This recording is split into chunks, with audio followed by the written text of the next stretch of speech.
Hello, everybody, and welcome to another Godzilla film podcast episode. Previously, on my last episode I did was Godzilla -1 podcast episode with I had the gang here with that I have in my last episode, like Walter, Neil, Mr. Monster Man, Goji Fan 1998, and Kaiju United. That we talked about the Godzilla -1 film, that we talked about the whole film and the behind the scenes. Now, some we haven't talked about and yet because I'm saving it for our part 2 episode, which I'm doing right now. Because in my last episode that I didn't mention, I'm thinking about doing a part 2 of this, and now I did. But this time I had some other guesses I haven't got to invite in my last episode.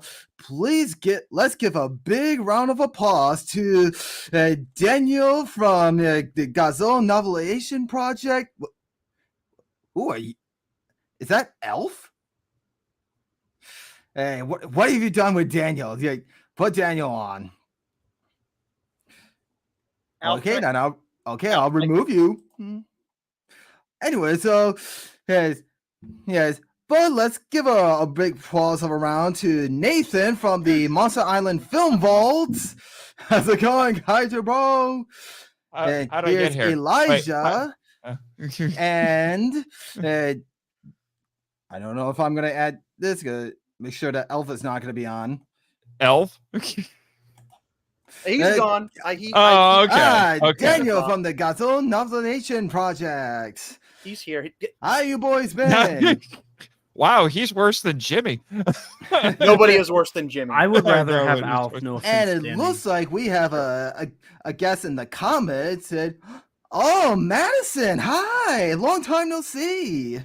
Hello. She was one of my friends I go to school with. Oh, that's I awesome. was gonna say I hadn't seen her before in all of the streams that I'd been in. Yeah, we went to an elementary and middle school. And she's so cool she can write her name in kanji. Yeah, and all that. So anyway, I'm looking forward to talk about the Godzilla -1 part 2 with you guys. And I did made a list on my phone that I haven't mentioned in my last episode in part 1. But you got to be careful with these two down here. They talked about -1 for 7 hours. Oh no, I'm sorry. 97 hours. Right. 97 hours. Well, the 90 we only recorded 7 hours of it. The other 90 was off cast. Yeah. There you go. Also, before we go any farther, I do want to apologize. If there's a din behind me, my heat is on. It is -20 with wind chill where I am. My heat is not getting turned off. Usually I turn it off for streams, but I'm keeping it on right now for obvious reasons. It is bitterly cold where I am. Goodbye. Oh, bye, Elijah. And Bye, Elijah's Elijah. gone. Instead of Felicia, it's bye, Elijah. Bye, Elijah. Bye, Elijah. Bye, Elijah. Oh. Bye, Elijah. Yes. Well, it must be so cold where he is that his internet just gave in. I think so. Yeah. Well, I've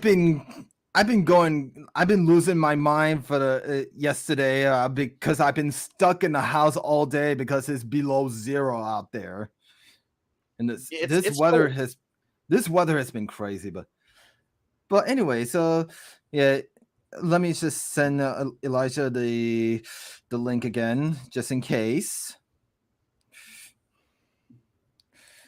Just hang on, guys. He says his StreamYard broke.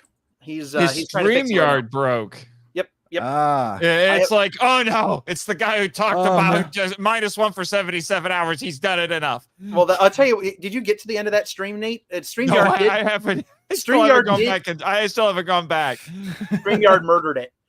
What? We got to the end and we were doing totally not shameless self promotion. Oh, and it crapped out.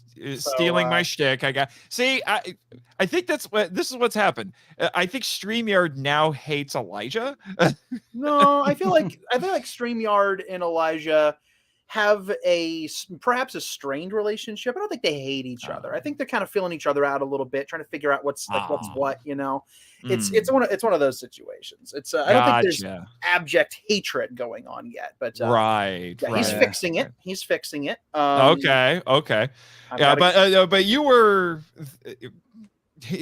Brendan, you were saying something about the new logo and kind of got interrupted before we went on the air. Well, I gotta say I do love the new logo. Okay. I was just bringing it up because I wanted to give a big shout out to Rebecca Hudgens, who designed this for me. She's a wonderful artist, and I've worked with her a couple of times on some podcast stuff. So very happy with how this new logo turned out. Yeah. But anyway, so while we're waiting for Elijah, so let's get on with the episode. So before we talked about the film, I would love to talk about this awesome remote control. The remote control Godzilla, yeah. I was talking a little bit before we went on the air about how I have two little nephews, one who's about 5, one who's about 7 or 8, and they each got remote controlled toys for Christmas. And the big joke with the family was that you better be careful. Uncle Nathan might steal them because Uncle Nathan likes them too. One got a remote controlled robot with a gun that had a spring loaded missile, and you could make it move around, and it would sing and dance and tell stories and talk and all that sort of stuff. And then the other one was a T-Rex. It looked a little bit more like a velociraptor personally, but it's supposed to be a T-Rex. And it could walk and roar, and it would even kind of like wiggle its hips like a cat about to pounce, and it would play music and dance. It was very weird. Just like a real T-Rex. Yeah, like a real T-Rex. And I mean, you should see some of the ones on the island. But but it would also spray out a water mist with a light, and it would look like it was breathing fire. And so they're like, "Oh, be careful, Uncle Nathan wants to." And then I saw that pictures and videos of that, and I sent it to my mom, and I said, like, Uncle Nathan has the toy he's gonna buy to play with the kids. Yeah, I've been seeing posts and some videos, some video shorts on YouTube about this awesome, remote control figure, and I gotta be honest, this podcast episode is like also an unboxing video, but I didn't unbox it. Okay. Like a crossover. I know you were kind of thinking about maybe keeping it in the box, or because I unboxed mine. I have mine too. And I did have a moment where I thought, dude, this is really cool. Do I want to take it out? But then I thought, it's an RC. You're supposed to put water in the top of his head so that he breathes vapor. This thing was meant to be free, Yeah, that's the thing with these Playmates Godzilla toys. I mean, they're in a box, but the box doesn't really. They're in exposed air anyway. So is there really any point to not unboxing them? Yeah. It's not like they're actually inside something. Yeah, like most of the Playmate stuff, I'm only missing 5 so far. The only one aside from the big guy, which isn't even Playmates, that I have unboxed is this Cronenbergian nightmare Godzilla. I saw those. I might actually get one of those just for the weirdness. Hey, he's back. Oh, there we go. Are you Elijah, so can you hear Elijah, us? Are you and StreamYard talking to each other again? I think it's best if I don't talk to the representatives at StreamYard again. You just missed out that I showed my remote control Godzilla figure. Oh, I love that. Brendan, if you will let me, I do have a few things here I could show off too. Wait. Let me guess. The Godzilla X Kong Playmate toys. I might have a few of those. For someone who's already decided he's going to hate the movie, he buys all the merch, which is just funny to me. The mask. The mask. I did not know about that. The Kong mask has been found. I got the Kong mask. That's is that going to be your new disguise for when you do live streams? Yeah. Yep. And then I bought another giant Kong. I do have one, but with Godzilla. Okay, I have to ask: are they going to do a Shimo? quote unquote mega size versions of all the monsters? Like I have that for one. GBK? I doubt it. I imagine these are all we're gonna get. Probably. I'm just curious if we're gonna get a Shimo, but that thing's gonna be a beast. Hey, Big Scar King. We Nice. got Scar King Yeah. here. I need Big to Scar- add those on my shopping list. Big Scar And King then- and Little Scar King and- have been very elusive. For me. Yeah. And Hey, the set. All right. Really? They did do a repaint. Oh on my Kong. god, I want to get Wait, those. wait, Danny, you haven't been able to find Scar King? I have the Battle Roar Scar King, but not the little one, and I'm not the big one yet. I can help you. We'll talk. We'll talk. The And the new Shimo Kaiju set. character. The then I got Shimo's a this. really, really good toy. I really like the Shimo I found. I'm gonna take him out of his box. probably. And- Yeah. We'll see. if you will let me, Eliza, I mean, maybe you Ooh. start showing me those because I'm totally going crazy to get those. and if There's- you'll let me, I got some stuff here. You got the box. If I got some stuff here, I'd like to open. Ah, Look at that. I Oh, so, got are the those little the little guys. I forget what did they call those Like again? the little Hollow minifigure. Earth crystal with surprise monster. That's what I mean. No, there's a term for it. Like you get this little Blind thing, bags. and you don't. And it Blind has bags. a tiny figure. You know Blind bags. what is it? Blind bags. Blind bags or blind box. But they're Yes. color coded, right? So they're not actually blind packs. Well, I don't know. So it says it's just a mystery inside. I've got a purple one, I've got an Okay. orange one, I've got a blue one, Okay. and there's a red one. Now, All right. Mm. I mean, Okay. All right. How about this? How about this? You can you open up a couple of them, and all of us in StreamYard and in the chat will all make Yes. guesses about which one you're gonna get. so I'm Yeah, going to start well- with the red one. Red one. Okay. Okay. What do we? My vote says if we're going color coded, if they're like secretly color coding these things, I'm guessing red. Not Red King. Scar Red King. Scar King. Red I wish it was Red King. That would be a cooler figure than a giant orangutan. But that you Again, spend- you I'm- still buy all of them. spend the I'm going to money. agree with Nathan.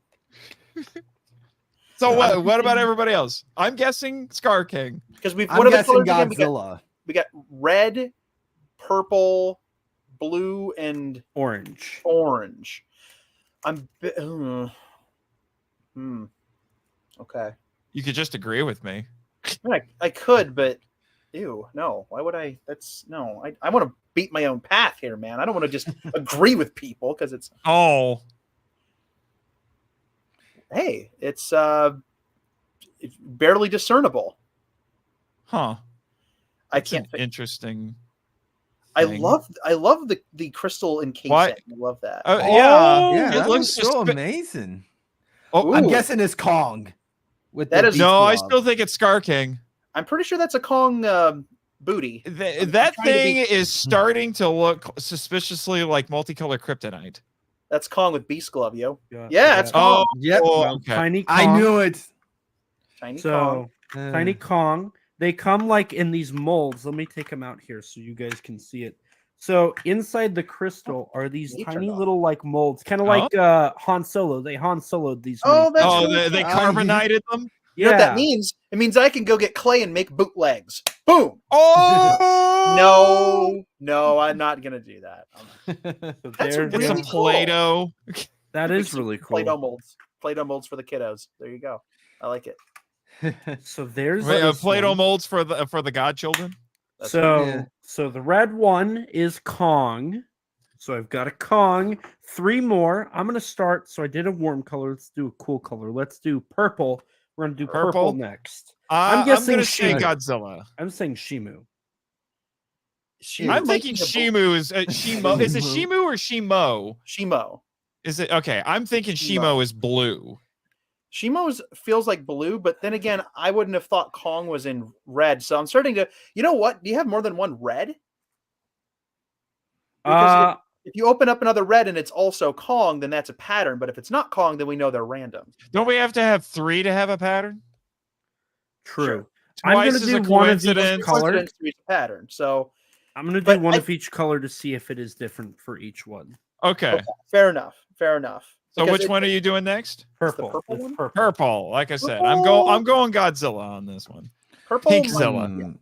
My guess is Godzilla. I'm gonna go Godzilla as well, and I'm gonna be Oh. very excited to be wrong here. But because I could tell. Wow, Godzilla- is Oh. it painted? Oh, come the frick on! Oh. Your original guess was right. rats. I win this round. Shimu, I'm correct. Shimo. Whatever. King Louie and Shimu. That's their names. Again, You don't wanna be you like are he- already assuming you're going to hate the movie, but you buy all the merch. You know what?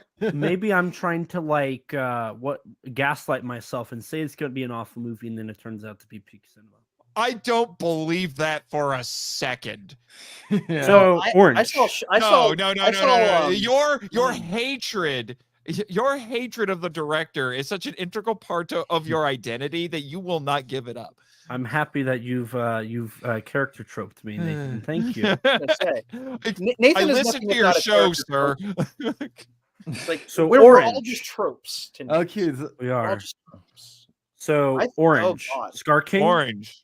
I'm going Oh, Scar King since red was Kong. I think Scar King is orange. That makes sense. You know Yeah, what? I I'm think- gonna. I I'm think just it gonna say is. he's gonna get another Kong. There. There you go. If it's another Kong, then we know it's official. They are randomized. Yes. Yeah. Which means They're not I am gonna have to buy a color-coded. whole flipping box. Otherwise, in this stream exclusively, we on Autistic Lizard Productions, we have revealed there is a pattern. Yeah. You I'm can't gonna actually save get so many what you want. collectors hundreds of dollars because they're Hey, gonna be get buying Elba out all of there. these. Okay. Sliding it out. Please be Scar King. Please be Scar King. Please be Scar King. Please be Scar King. Please be Scar King. It's Oh, God! We've been man. Whoever colored Ah, that is It's our favorite king of the monsters. that's Oh pretty my cool. gosh. Maybe they really are random. I don't know. I'm starting to wonder. We got 3 monsters in 3 different colors, so that's a good indication that they might not be random. If That's the 4th true. That's just the weird color choices. Weird color choices. Blue blue. Shimo does have, A purple.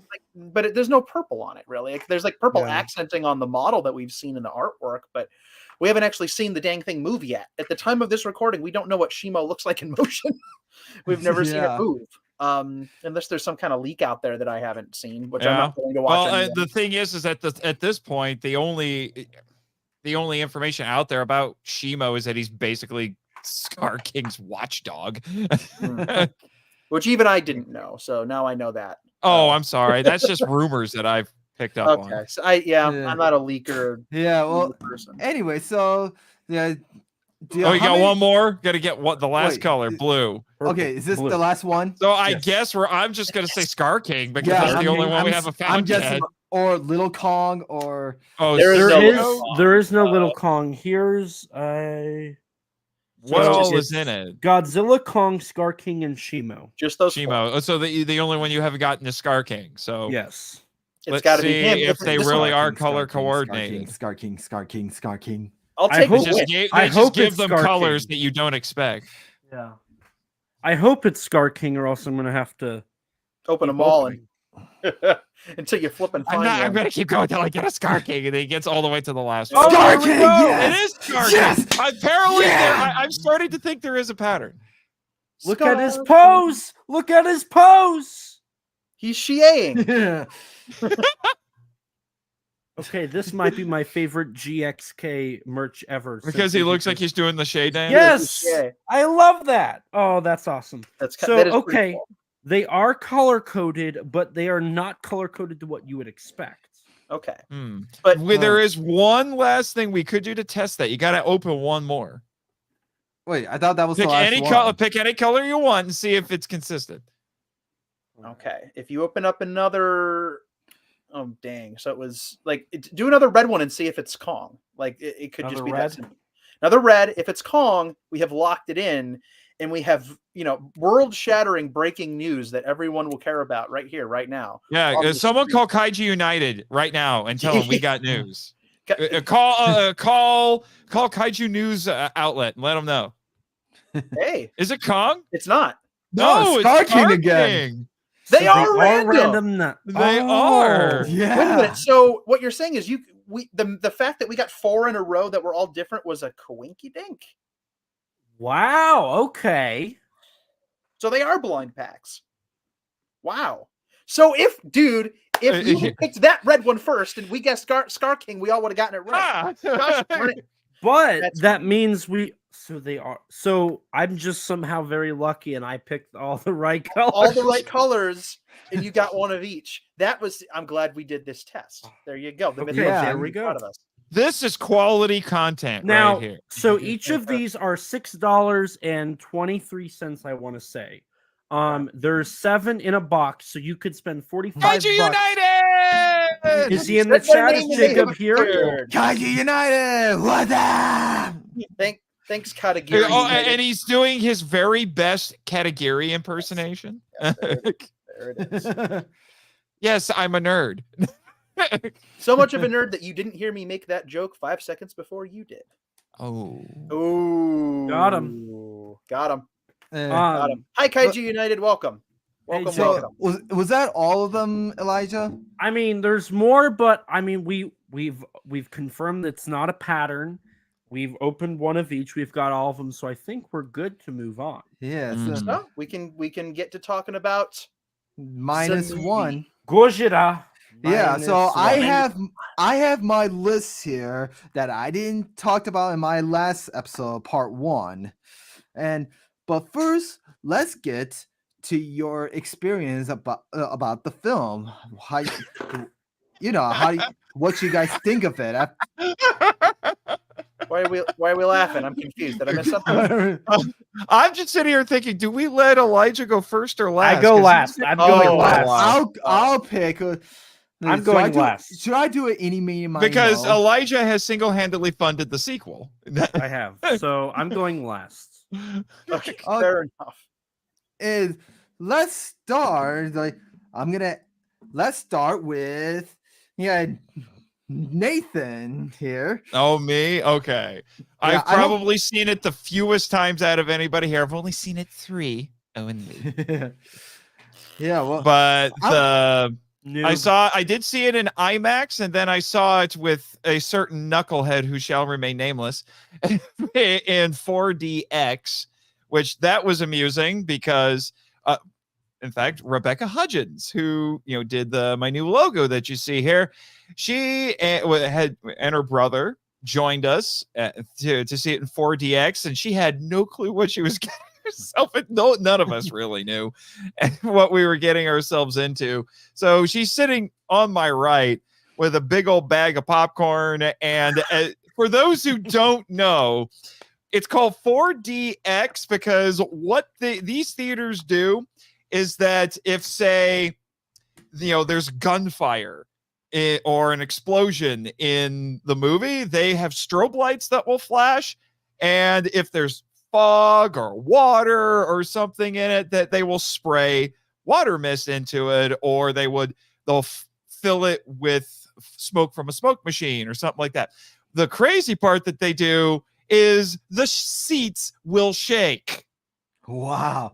So every time something violent or explosive happens in the movie, it will rattle you around and you'll make you wish you had seatbelts. So the first time that happens while we're watching this movie, she gets rattled around really bad, and she just yells, "GJ, I hate you," talking to her brother who's like 2 seats away on the other side of me. And then she just says, "Here, you have this," and gave her popcorn because she didn't think she'd be able to keep any food down. So I'm like, free popcorn for me. And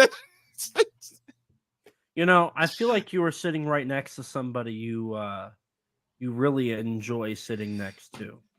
Yes, Jack. Jack wasn't sitting next to you. Yes, he was. No, he was not. Yes, he was. He was not.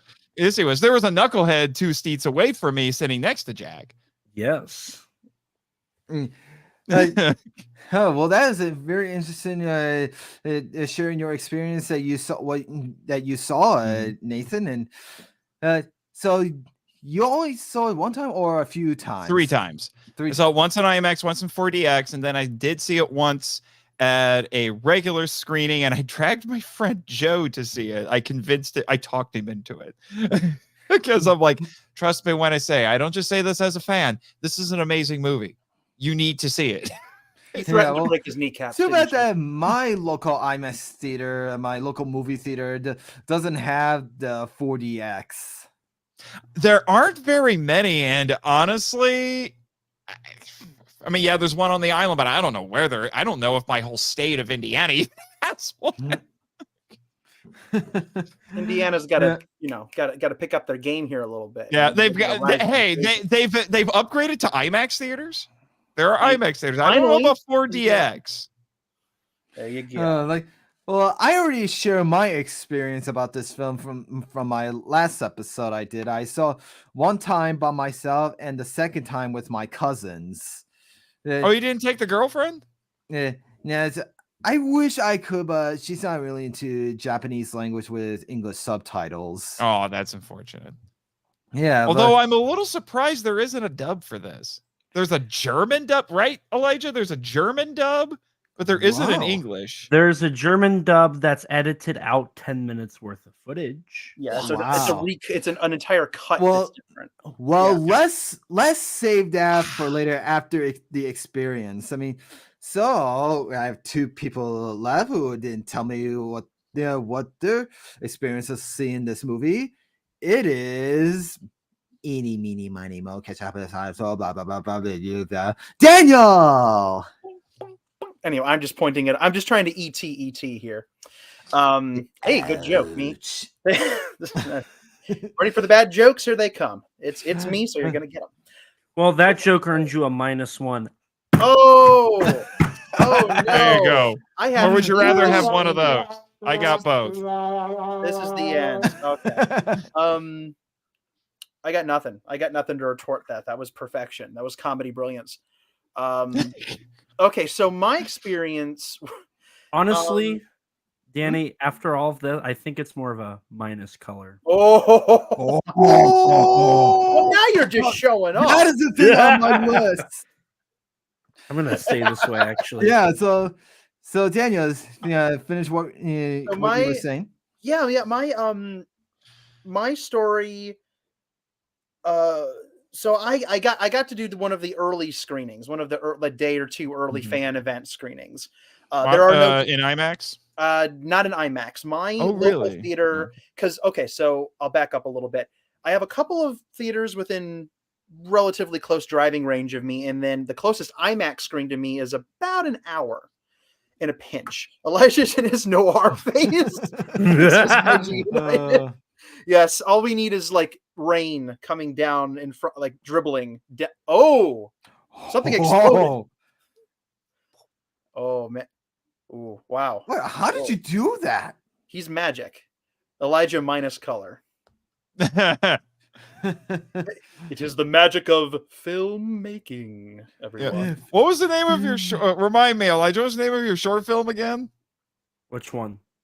The one from that you showed at G-Fest last year. SOS Seek Shelter. There you go. SOS Seek Shelter minus color. Minus color. Yeah. Oh, well, now you've given him an idea. He's going to be up late editing all night. Elijah, I'm going to color grade everything into black and white by hand all night. Yes. I don't know why I'm stroking an imaginary beard. Anyway. Maybe you should grow a non-imaginary beard. I don't know what I'm doing. I can't stop. Help. Okay. So I wanted to go to the IMAX. Yes. I wanted to go to the IMAX for my early screening. I really did. But my IMAX was not showing it up until the day it was happening. I don't typically get my movie tickets, like pre-order movie tickets before the movie.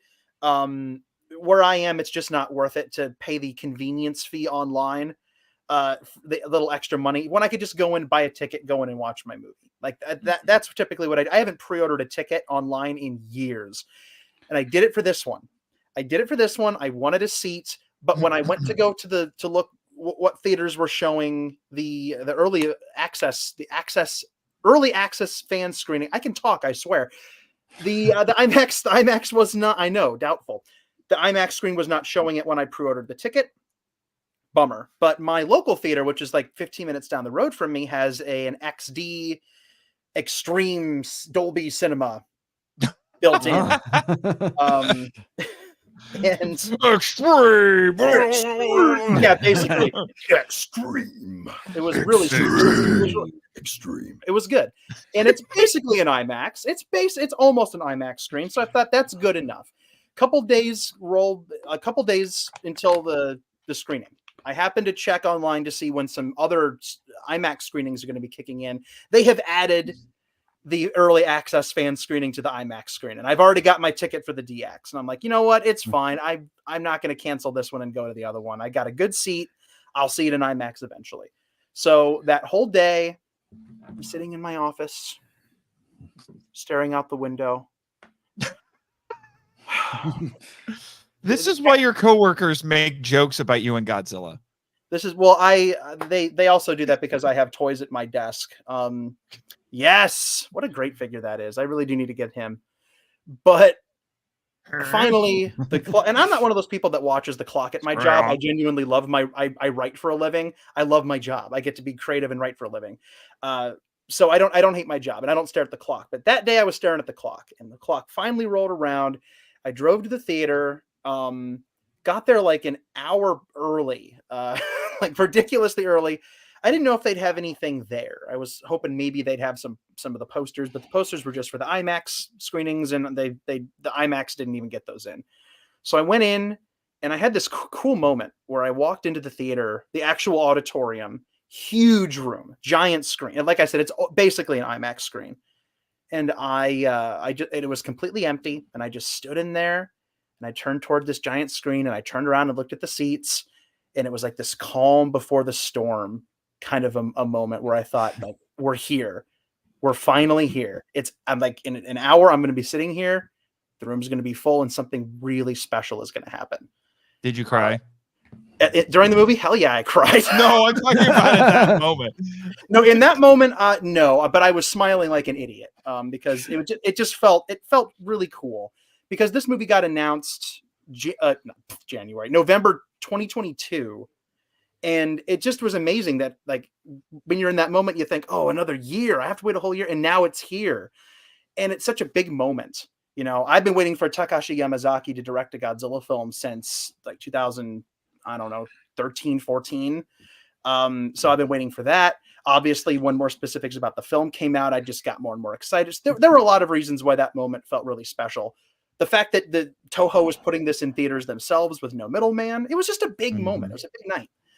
It meant a lot it means a lot for the brand. It means a lot for the character. And it meant a lot to me as a fan to be there. And I took my seat, took a nice deep breath, waited for people to file in. Eventually the room was not all mine. Sat and watched the film, and came out like, what did I just watch? You know, like it really affected me. And I saw it 4 times. Second 2 screenings, because the first one I was on my own. Managed to, and then the second screening I was on my own, which was just a normal screening.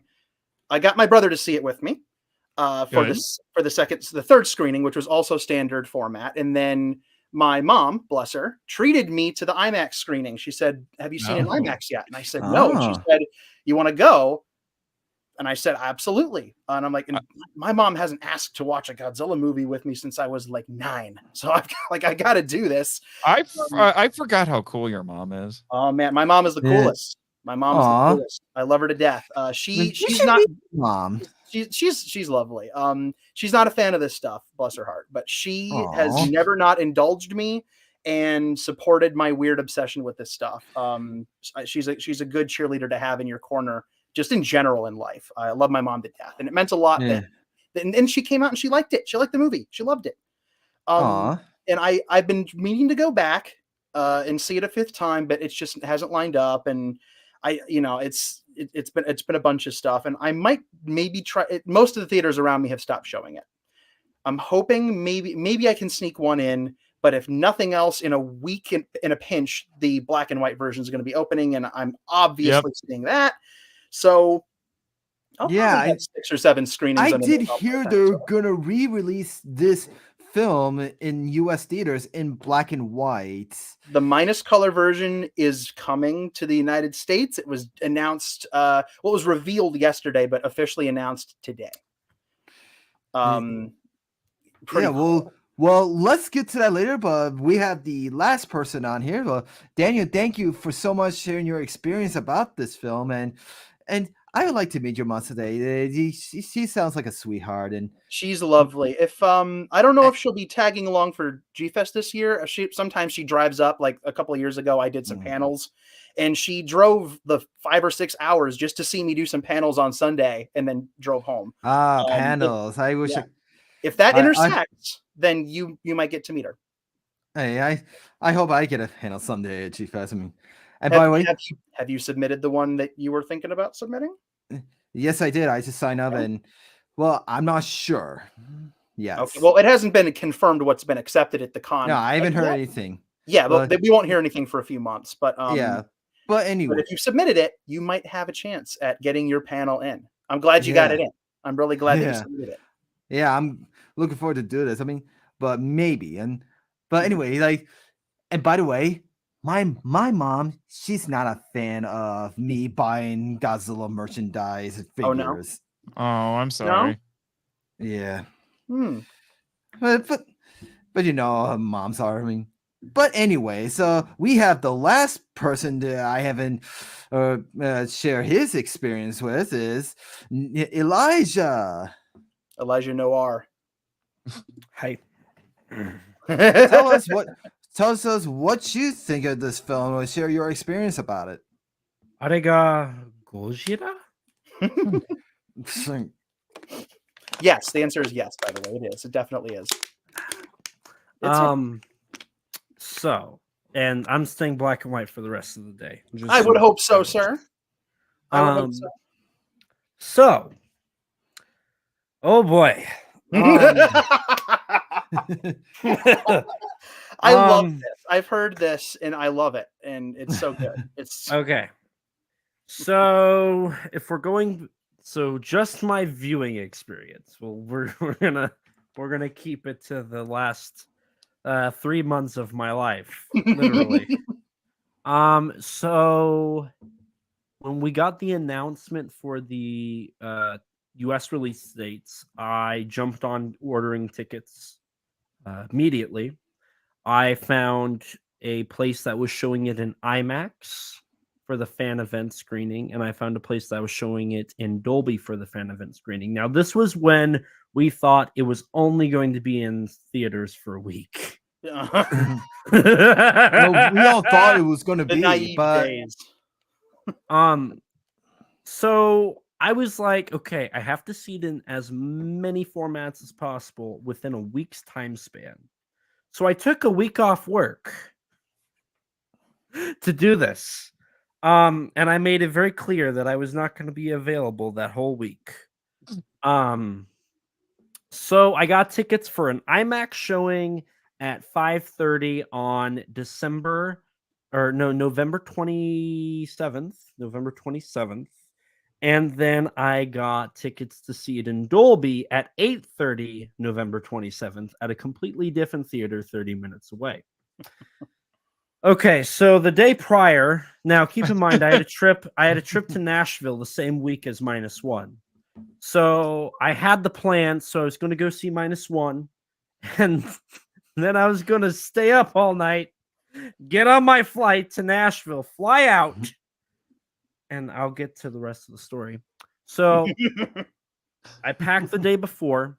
I get ready. I bought. So this is one of 3 shirts that I own. For -1. Ooh. I ordered all 3 shirts that the Godzilla store offered for the opening day -1 stuff. So I have the acid wash. I have the one where it's Godzilla's face and it says Arega Gojira. And then I have this one.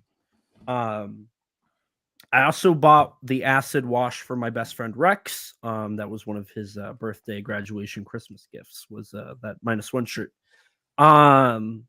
So I bought it. They all came in proper timing, and so I had it. So it's like, okay, I'm going to wear one on the 27th, one when we see it in Nashville, and one when I come back home because I planned on seeing it again.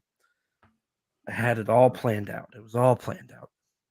So on the 27th, I go and I see it in IMAX.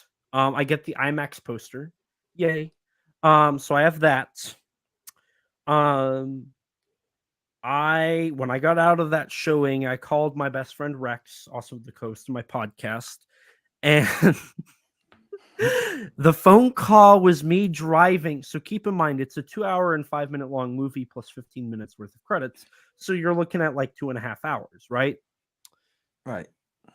And -1's one of the few experiences where I finished the movie and I sat there for a second after the lights came up and thought, what did I just experience?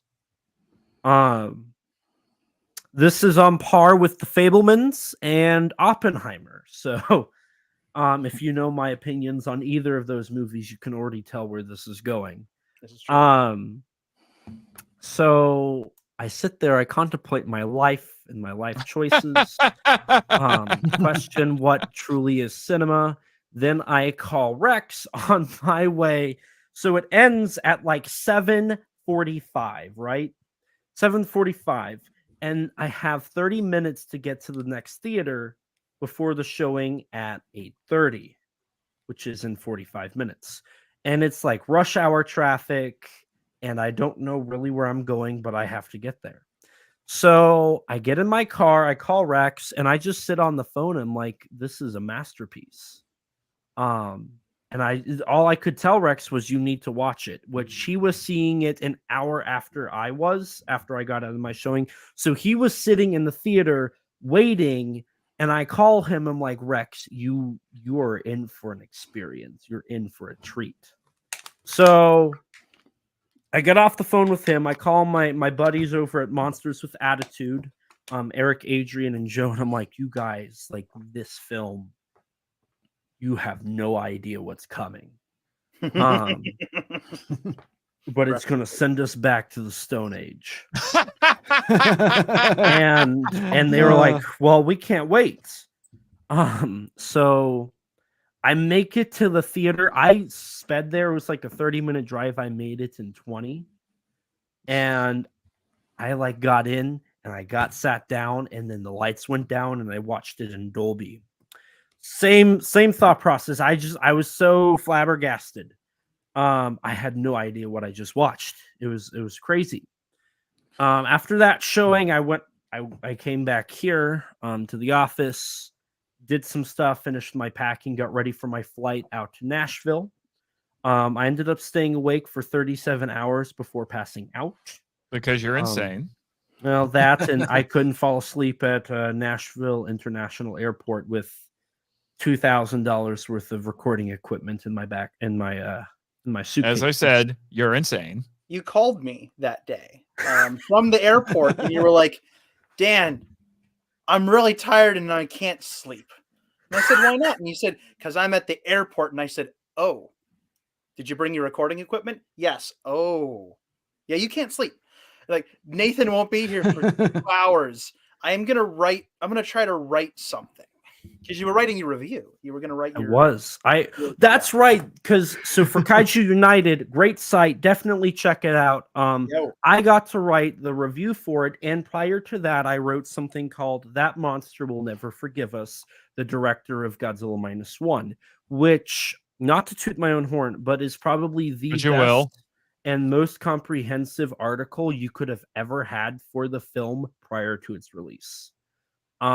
Without like, I'm going to spare you the horn tooting. Elijah's right. I can say that. Like that article was ridiculously thorough. It was very well researched. It was it's about as close to like pre-movie required rating as you could get. It was a tremendous article. I'm going to toot the horn here. Thank you, Danny. Sure. And all of this can be found at kaijuunited.com. So definitely go check it out there. Ooh, yeah. Hey, it's also the best article in terms of stats on Kaiju United. Says Kaiju United. Thank you, Jacob. I do appreciate that. Man. Yep. I actually had had him on my part 1 episode. I And- love that. Yeah, if you guys haven't watched part 1 yet. So when I got home, or here, when I got here, this isn't my house. I wrote my -1 article or review, and then I was so late I had to be at the airport in 2 hours, so I stayed up, packed, got ready, then I got on the plane, flew out, and the whole time I'm just thinking in my head like -1 is amazing. By this point, Rex had got out of his showing and called me, and he had the exact same, like, he just sat there, was like, that was amazing. And it was dead silent the rest of the call. Like, that was absolutely amazing.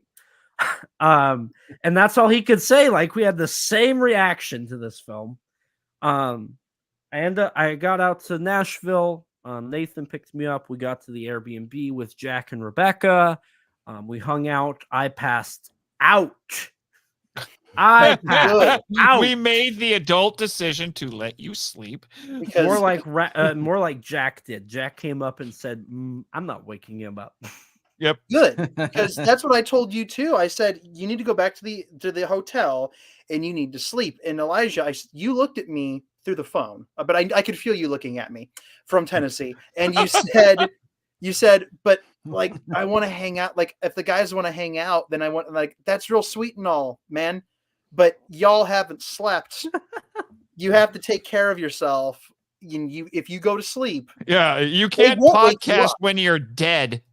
I knew they wouldn't. That's the thing is, I hoped, but I knew they wouldn't wake you up if you slept. If you told them what was going on. None of those guys would have like, no, get up. I don't care if you've only slept 3 hours. We're gonna go to a restaurant. Like we're gonna go to Dave and Buster's. Like, I don't know, something. Oh, David Buster's. We did pass by a Dave and Buster's and thought about it. Yeah. Well, We there's should go to David Buster's together. that's my my latent psychic powers. I must be half Venusian. Haha. I ended up, so after Nathan picked me up, we were able to get to the Airbnb. We unpacked, got our stuff set up. We did go out and eat, and then we were going to watch Monarch. The new episode dropped that day. We were going to watch that. I haven't watched that yet. I'll give it. Yeah, I'll have to give that show a try. You should. I've only watched 5 episodes, but it's the second best MonsterVerse production so far. Like, I only watched the first say so. episode of Ted the other day. Yeah. You know, the talking teddy bear. He has a new show. He has a show? Yeah, does. you know, the Okay. talking teddy bear. I know who Ted is. I just didn't know he had a show. How bleeped is it? A lot?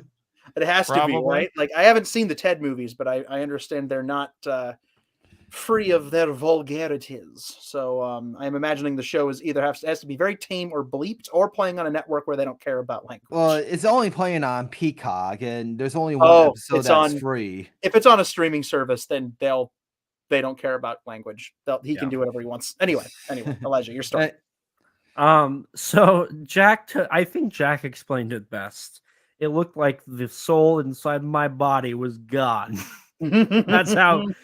So I was studying my Japanese because I study Japanese.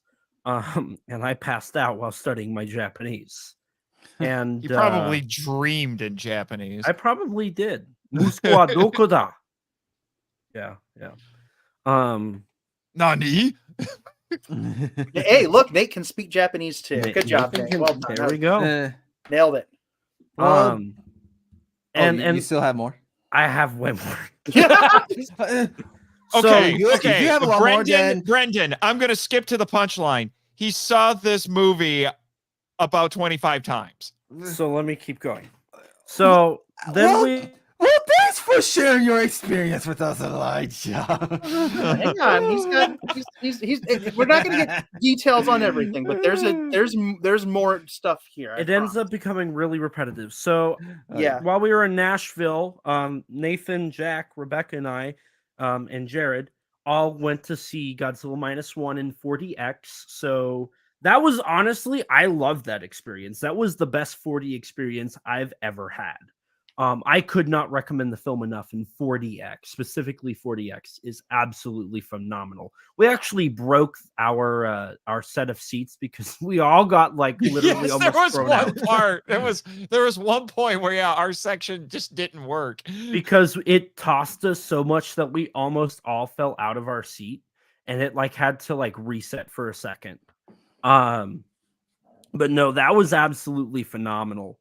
And then when I got back home from Nashville, I went from the airport straight to the theater to see it in standard at a local small town theater. I went and I saw it with my mother. She enjoyed it. I bought her ticket. I took her to go see it because I wanted her to go see it. And then on Monday, I went and I saw it in Screen X 4 times. For 3 days, I lived at the theater. I would get there at 11. I would stay there until 11, and then I would drive home. So I saw it in Screen X. Tuesday, I saw it 3 times. I think that was the day I went and I saw it in Prime, which was like an AMC showing. So I saw it 4 showings, one after another. And then Wednesday, I think I saw it 3 times. I saw it in was it? I want to say it was Screen X again. I saw it in Screen X 3 more times. And then Thursday I had to work, but I went and I saw it with a friend. We saw it in IMAX. He really loved it.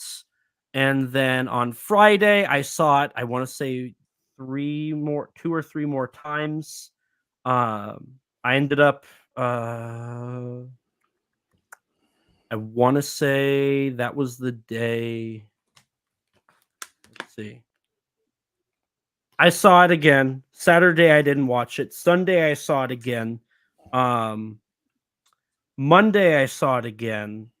Monday, I think it was. So I've seen it a total of 21 times. I've seen it in 3 states. I've seen it in like 12 theaters. The amount of formats I've seen it in are standard, IMAX, Dolby, D-Box, 4DX, Screen X, Prime, and that's it. 7. So I've seen it in 3 states, 7 formats, in approximately, I want to say 12 theaters. Wow. Yeah. So yeah, you must have seen it so many times that you really enjoying it. Oh, I can just understand the Japanese. I don't even need to read subtitles at this point. Yeah, he's got it locked in. It's muscle memory. Really? Yeah. I don't even read the subtitles. I know what they're saying. Well, check out the stream, the epic stream that Elijah and I did. As the stream goes on, there are multiple points where he just started quoting the movie in Japanese and then jumped back into English like, without even missing a beat. It was pretty funny. Pretty good. Pretty good. My man, that is... I don't know if that's a record. Nope, there's a guy who's seen it 30 plus times. Yes. I forgot about that guy. Never mind. When the black and white version comes out, you got to take them down. Yeah, well, that's pretty much. Except that guy will probably go see it another 10 times. Well, I'm thinking about seeing it at least 5 more times before it leaves, once Godzilla -1 minus color comes out. Yeah, well, speaking of that, well, that's all the. Well, thank you so much for sharing your experience of this film. And so let's talk about what you just brought up, that they're releasing the black and white version of this film. I don't know if they're showing it for 1 day only or 1 week.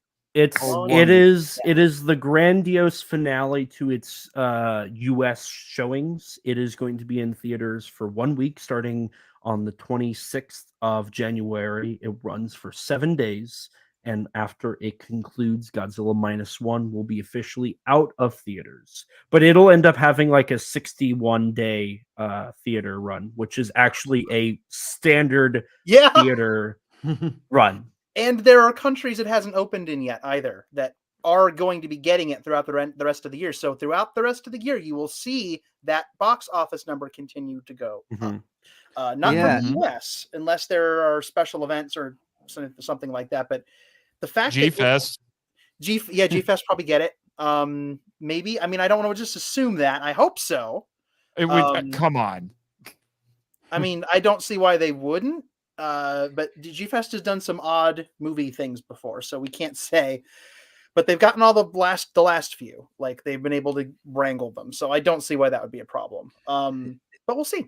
We'll see. And minus color. Yeah, and the reason why they did this film, they edited this film in black and white. I mean, it's because this year is Godzilla turns 70 this year of the original film, and they want to make -1 to make the screen picture quality in the style of the original 1954 version of the picture quality and the color in black and white.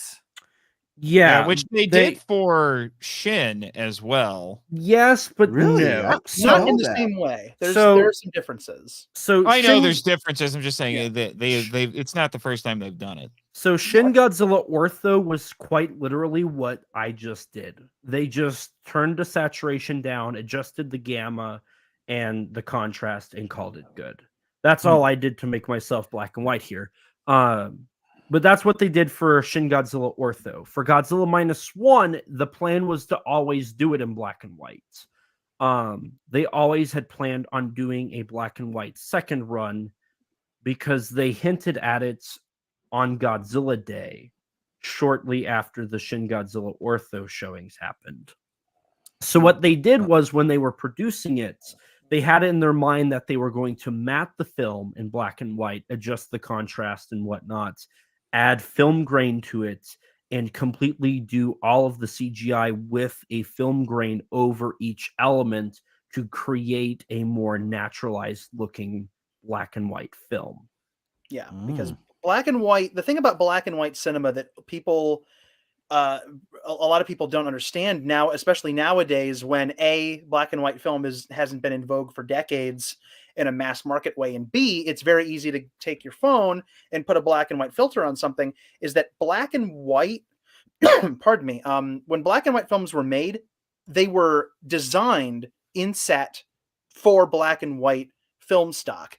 I'll use a monster example since we're talking monsters. Everybody knows that the Frankenstein monster has that green face. The monster was never supposed to have a green face. The reason that Boris Karloff's makeup was green is because it read as dead and pale in black and white film. The intention was never for the character to have green skin. It was just painted green like that because on black and white film stock, it read in a specific way. All the actors had their faces painted like that. If you look at the James Whale films from the 30s specifically, they painted shadows onto the set. Those weren't real shadows. The sets were lit and painted in specific ways. Yeah, specific ways. Yeah. So that the black and white film stock could make the most out of the sets and the lighting and the makeup, and the costumes were tailored for black and white. And nowadays, if you want to, people do black and white, they just flip a filter on, and it's literally just something that's covering up the color. It's not, there's none of the finesse and the artistry that goes into making an actual. I've heard. I think. Well, which one? What? I can't remember if it was the Munsters or the Addams Family, but I've been told that if you actually were on set, because they filmed that show in black and white, at least initially, if you went on set, it would look like the gaudiest thing you'd ever seen. It was the Munsters, but when they shot it in black and white and you saw that, it looked perfect. And to add to what Danny said here, it also, for if we're talking about film stock, even just filming on film stock is a completely different beast to filming on digital, because the way digital does black and white is completely different from film stock. There is, when in terms of the filmmaking aspect to the idea of minus color or with color, as you can see here with everybody else in the panel, is you have to understand the lighting. So like my face has to be brighter than it normally is, so you can see the details on my face. Yeah, However, I have to increase the contrast so the shadows are more relevant, more prevalent in this shot. kind of like what you're doing right now. Yeah. And so like there's a whole it's a whole nother ball game when it comes to making a black and white looking film. It is not as easy as, oh, let me turn the saturation off or not off, but down. Let me turn it down. Right. And you've got a black and white film. It is completely different. And Right. They actually just ran into something relatively simple, well, not simple, but recent. That's the word I'm looking for. A relatively recent example is Oppenheimer, actually. They actually had to have IMAX film stock printed in black and white for the first time ever. There's never been IMAX black and white physical film stock ever. And they had to design certain vats and chemicals specifically for Christopher Nolan to be able to shoot certain scenes of Oppenheimer in black and white on film in IMAX. So it's still a format, black and white, that's being tinkered with, even all these years later, even if it's just for special projects or certain scenes of things. But the fact of the matter is, if he had shot that film in color in IMAX and slapped a filter on it, it wouldn't have looked nearly as good. But the black and white scenes in Oppenheimer look as good as they are because the film stock was made to do it. Yeah, and go ahead, Brandon. I'm sorry. And Daniel, I'm sorry to interrupt. You're fine. They didn't like I want to talk about they did some color frames and some on some old black and white classic films too. Like they did this one for the original Christmas Carol film from 1939. And they made a color version of that. It's different though. It's different. Most of the colorized versions of black and white films that I've seen, I honestly don't think they look as good. Like I remember seeing King Kong 33, the colorized version. I'm like, no wonder it doesn't really get released anymore because it kind of looks terrible in color. At least the way they colorized it. Yeah, and I heard back in Japan. I heard one of the people who work for Toho, they were gonna re-release the original 1954 Godzilla film on Blu-ray in Japan only, but this time this guy is edited in color. I've seen screenshots of that. It looks weird. But there are two different things going on. There's a gentleman who's doing it independently right now in America as a fan project. And then a few years ago at Godzilla Fest on November 3rd, Toho did show off some footage of an official colorized version. The theory that I crafted for that as to why they would do that is actually because, according to Japanese copyright laws, we're not too far off from the original Godzilla film entering public domain unless laws are changed. So if they do a derivative color work, they can technically protect the film because it's a derivative work that they can copyright. That's my theory. I have no proof for that, but that would be insane. Because we all know as soon as Godzilla falls into the public domain, we're gonna get like a slasher movie inside of 3 seconds. Don't spare me. And it will happen. You're right, but it's Godzilla's mousetrap. I hate it. Godzilla, King of the Killers, or something. Terrible. Stupid. Terrible. And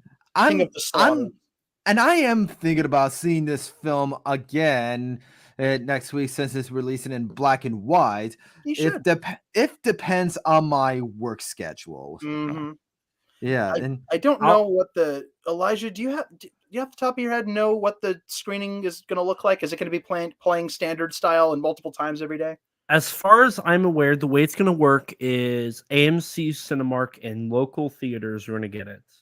It will be a 3 showing kind of thing, like 3 showings a day, on your standard screens. I know in Japan they made a Screen X, they made a MX4D, they made a 40X, they made a IMAX version of Godzilla -1 minus color, because that was their big promotional thing was, hey, experience -1 the same way you did before, but without the color. Yeah.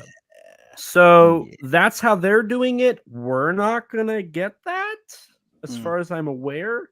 But I also think this is impartial for them to push the Oscars, because this is we are now into their award season showings. That's what we're seeing now, is just award showings.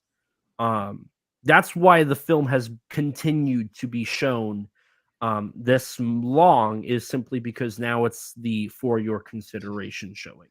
Except for whatever reason, Toho hasn't submitted it for best foreign film, which I think It is couldn't. weird. I It get could it; they want to not. go for the jugular for No, best picture, but it could not. Toho physically could not submit it because Perfect Days was already submitted as their best international film, and they would have had to have submitted it by October 1st for it to be Oh. considered for that category. There was no way Toho It wouldn't had. have happened. We're going to Yeah. see a lot of confused people saying, "Why wasn't it nominated?" That don't know that. So be prepared. When the nominations get announced, there are going to be a lot of people. Hey, here I was just assuming they're like, we're going for the jugular. We want best picture.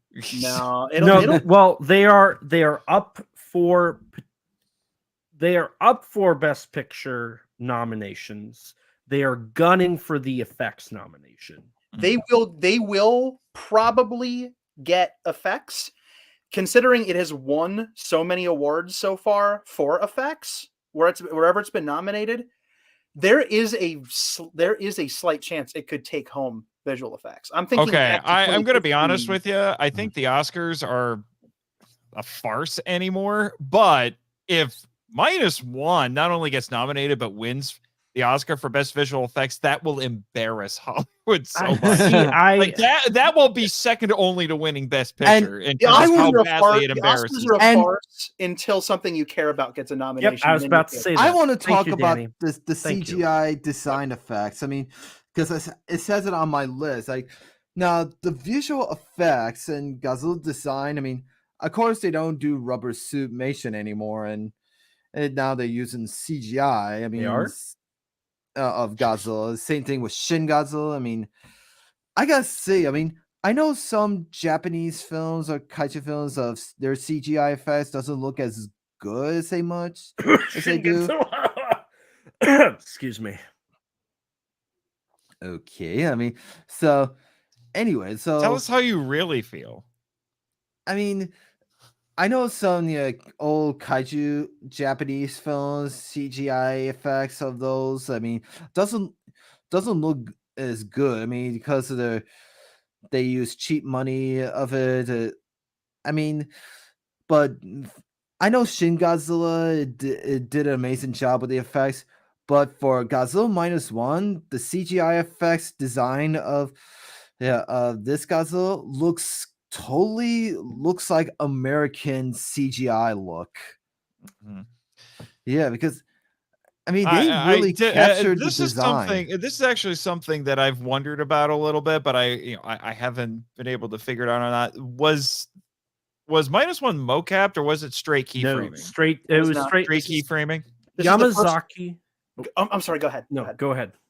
Well, I was going to say, and correct me if I'm wrong here, this is the first Japanese Godzilla film that has not used excluding the anime films, that has not used a human performer for any aspect of the character creation. Japanese, you mean? No, Japanese. Yeah, I mean, I was going to say, because GBK didn't. GBK did not.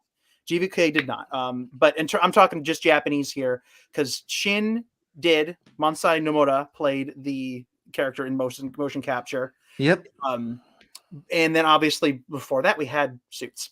And I'm not counting the cameo in Always 2. Because I'm not going to count that one, but I'm talking mainline Godzilla movies that are not animated. Well, so Godzilla 98. Godzilla 98 had a suit had actor. a man, and yeah, but did they use any of that footage? Yes, two scenes. Did they? Two scenes. Okay. Yep. So Danny, to that point, what's interesting about that is Yamazaki has used mocap for Parasite Part 1 and Parasite Part 2. Takashi Yamazaki did utilize stop motion, or not stop motion. I wish. Motion capture animation for Miki, the little parasite on his hand. That was all done with motion capture. I actually did not know that, and that's awesome. Yeah, That mocap is used for the that's cool.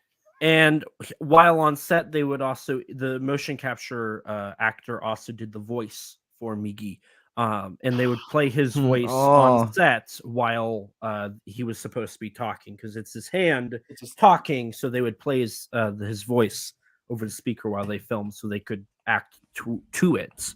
So it is interesting to see that Yamazaki this time around did not utilize those, but a lot of it comes down to, and this is my personal opinion, but Takashi Yamazaki wanted to showcase what Shirogumi could do to its fullest extent. In an interview for a Japanese television special, I think it was, he specifically said part of the reason why he wanted to direct the effects himself was he wanted to be able to, if his team couldn't get it done in the office that day, he could stay and finish it himself if he had to. He was all about being very hands-on, very much the mind behind every aspect of Godzilla and this film.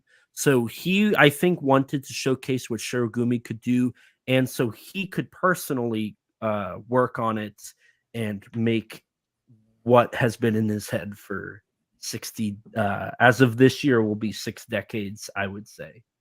It has to be. It has to be. That's the question I would ask him if I ever met him in person, would be just like, how long has that design and this idea been in your head? You know, how long has Godzilla looked like this to you? I mean, I would love to have that question answered, because Elijah, you and I have talked endlessly about this. You and I are convinced that he's had that basic out silhouette, which has been in Always 2, The Ride, and now -1, and maybe not the plot, but just like some elements of that, his version of Godzilla in that world. He was probably doodling it in the margins of school notebooks as a child. Like, right. Well, I really believe that's possible.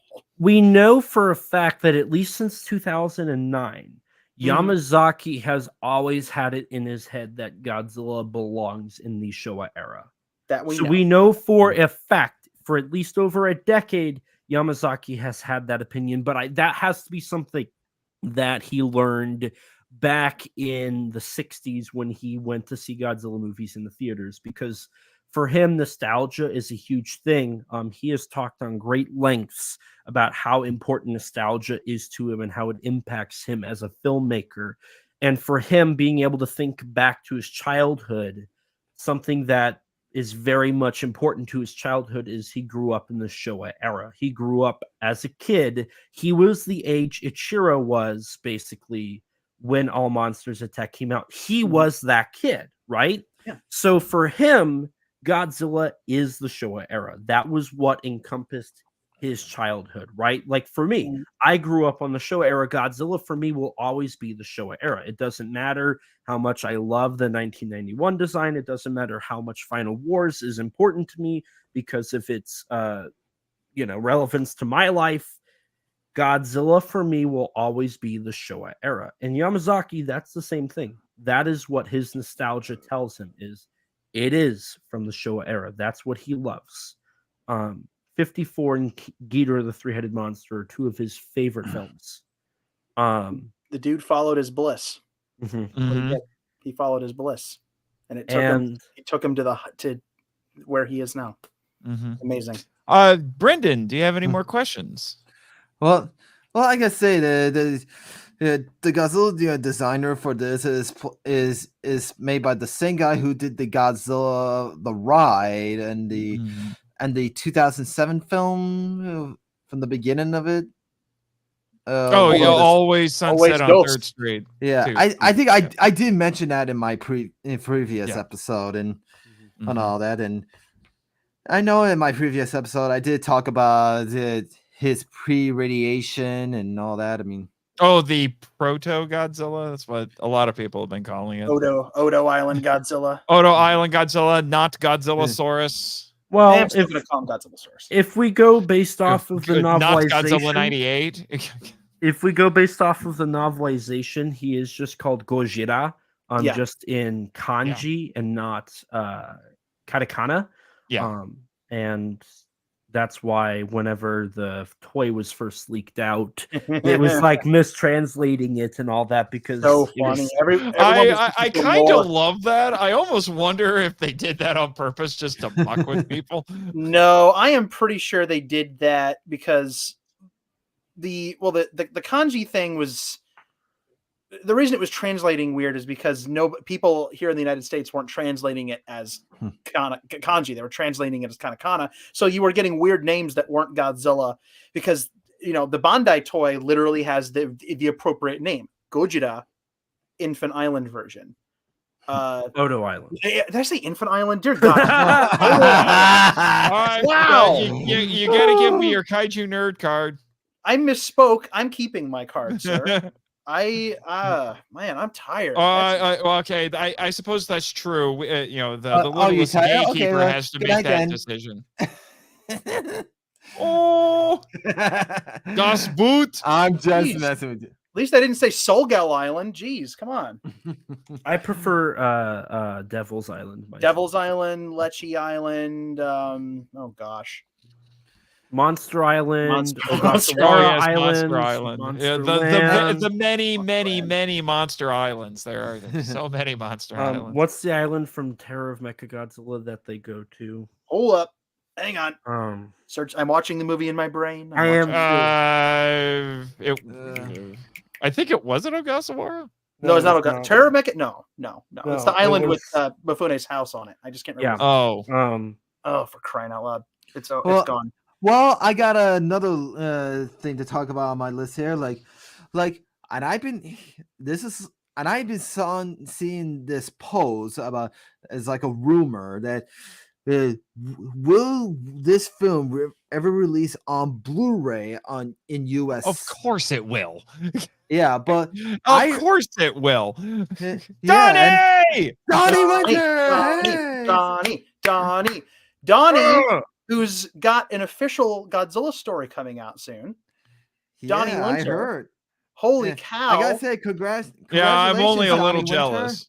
Donnie I Winter's could an not be amazing happier for human you, my being. friend. I am so happy for you. I could burst. That is, it's so cool. Oh my gosh, well done, well deserved, well earned. Well, yeah, well. Anyway, so yeah. I hear some rumors that they're gonna release this film on Blu-ray in US, and I'm not sure yet. I mean, I think they say they're releasing it somewhere in February. Nope, it won't be lies. February. No. Anything you have seen regarding Blu-rays is a lie. I can guarantee it right now. That's a bunch of crap. If they were going to release it next month, they would have told us. So yeah, that'd be ridiculous. I mean, I was when I heard it, I was thinking if they do release this film on Blu-ray in US in February, that'll be a perfect birthday present. Wait. You have a February birthday? Yeah, I mean, yep. What day? Next month will be my birthday. Almost, yeah, somewhere at the end of February. Well, I was gonna say what day? The 24th. 24th. And I'm You're the 2 days after my brother. And I'm the 25th. So we all 25th. That's hilarious. Yeah, actually, yeah, and you guys should have a birthday stream. My birthday is on the day before your birthday, Daniel. That's right. That's right. Mm-hmm. If Godzilla -1 magically materializes in 30 days on Blu-ray, which it will not, but that would have made a good present. But unfortunately, any and all, like I've seen people posting whole ridiculous things. You Pisces people, this is why we get along so well, says Donnie. Yes, Pisces. I'm more of a Cancer guy myself. I was gonna say there's no eloquent way to say. I was gonna say because you want to talk about wild, Brendan. Elijah and I have the same birthday as Ray Harryhausen, June 29th. There you go. And my mother, wild. My mother, you'll like this, Nate. Also a February birthday, the 20th of February, same birthday to the day as Joel Hodgson. Ooh, February 20th, 1960. There you go. So yeah, the Blu-ray. So okay, anything that is out there right now regarding a Blu-ray is 100 and 200% false. It's people drumming up. It's ridiculousness. It will come out eventually. We just have to. Oh yeah, it made too much money. It did way too well here for Toho to not. We just don't know when, and we don't know who's going to do it because, as we already talked about, Toho released it theatrically themselves. So I don't know if they would release it on Blu-ray themselves, if they would. They would need a home video label. They would need a local. They home would label operated out of Toho's American. well, and are they even doing Blu-rays anymore in Japan? I know there was a little bit of a hullabaloo because like they stopped doing the 4Ks. No. Okay. So first, -1 will come out on Blu-ray.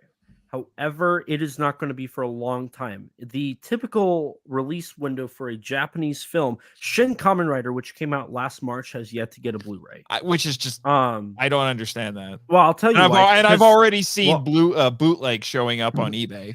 I'll tell you why. You're missing an arm, Nathan.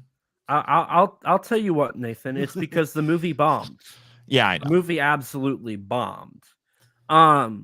But no, so it takes a while for films to come out. It takes roughly a year, on average. Shin Godzilla came out to Blu-ray, I want to say in spring or summer of 2017, or it was late.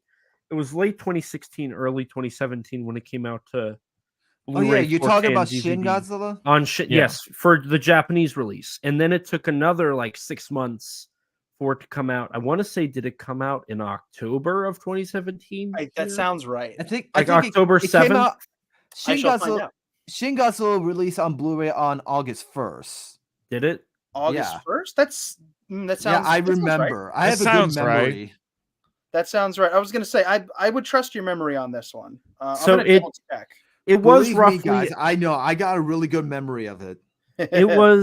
So it took about a year from the US showings for that to come out here stateside. It was a little under a year, more like 8 to 9 months, but the point's still there, right?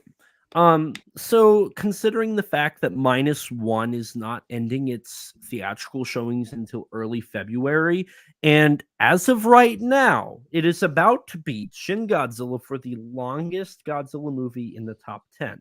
With it's about to tie at 12 weeks, and if it stays in the top 10, which its attendance continues to increase, which is wild, it's not going anywhere.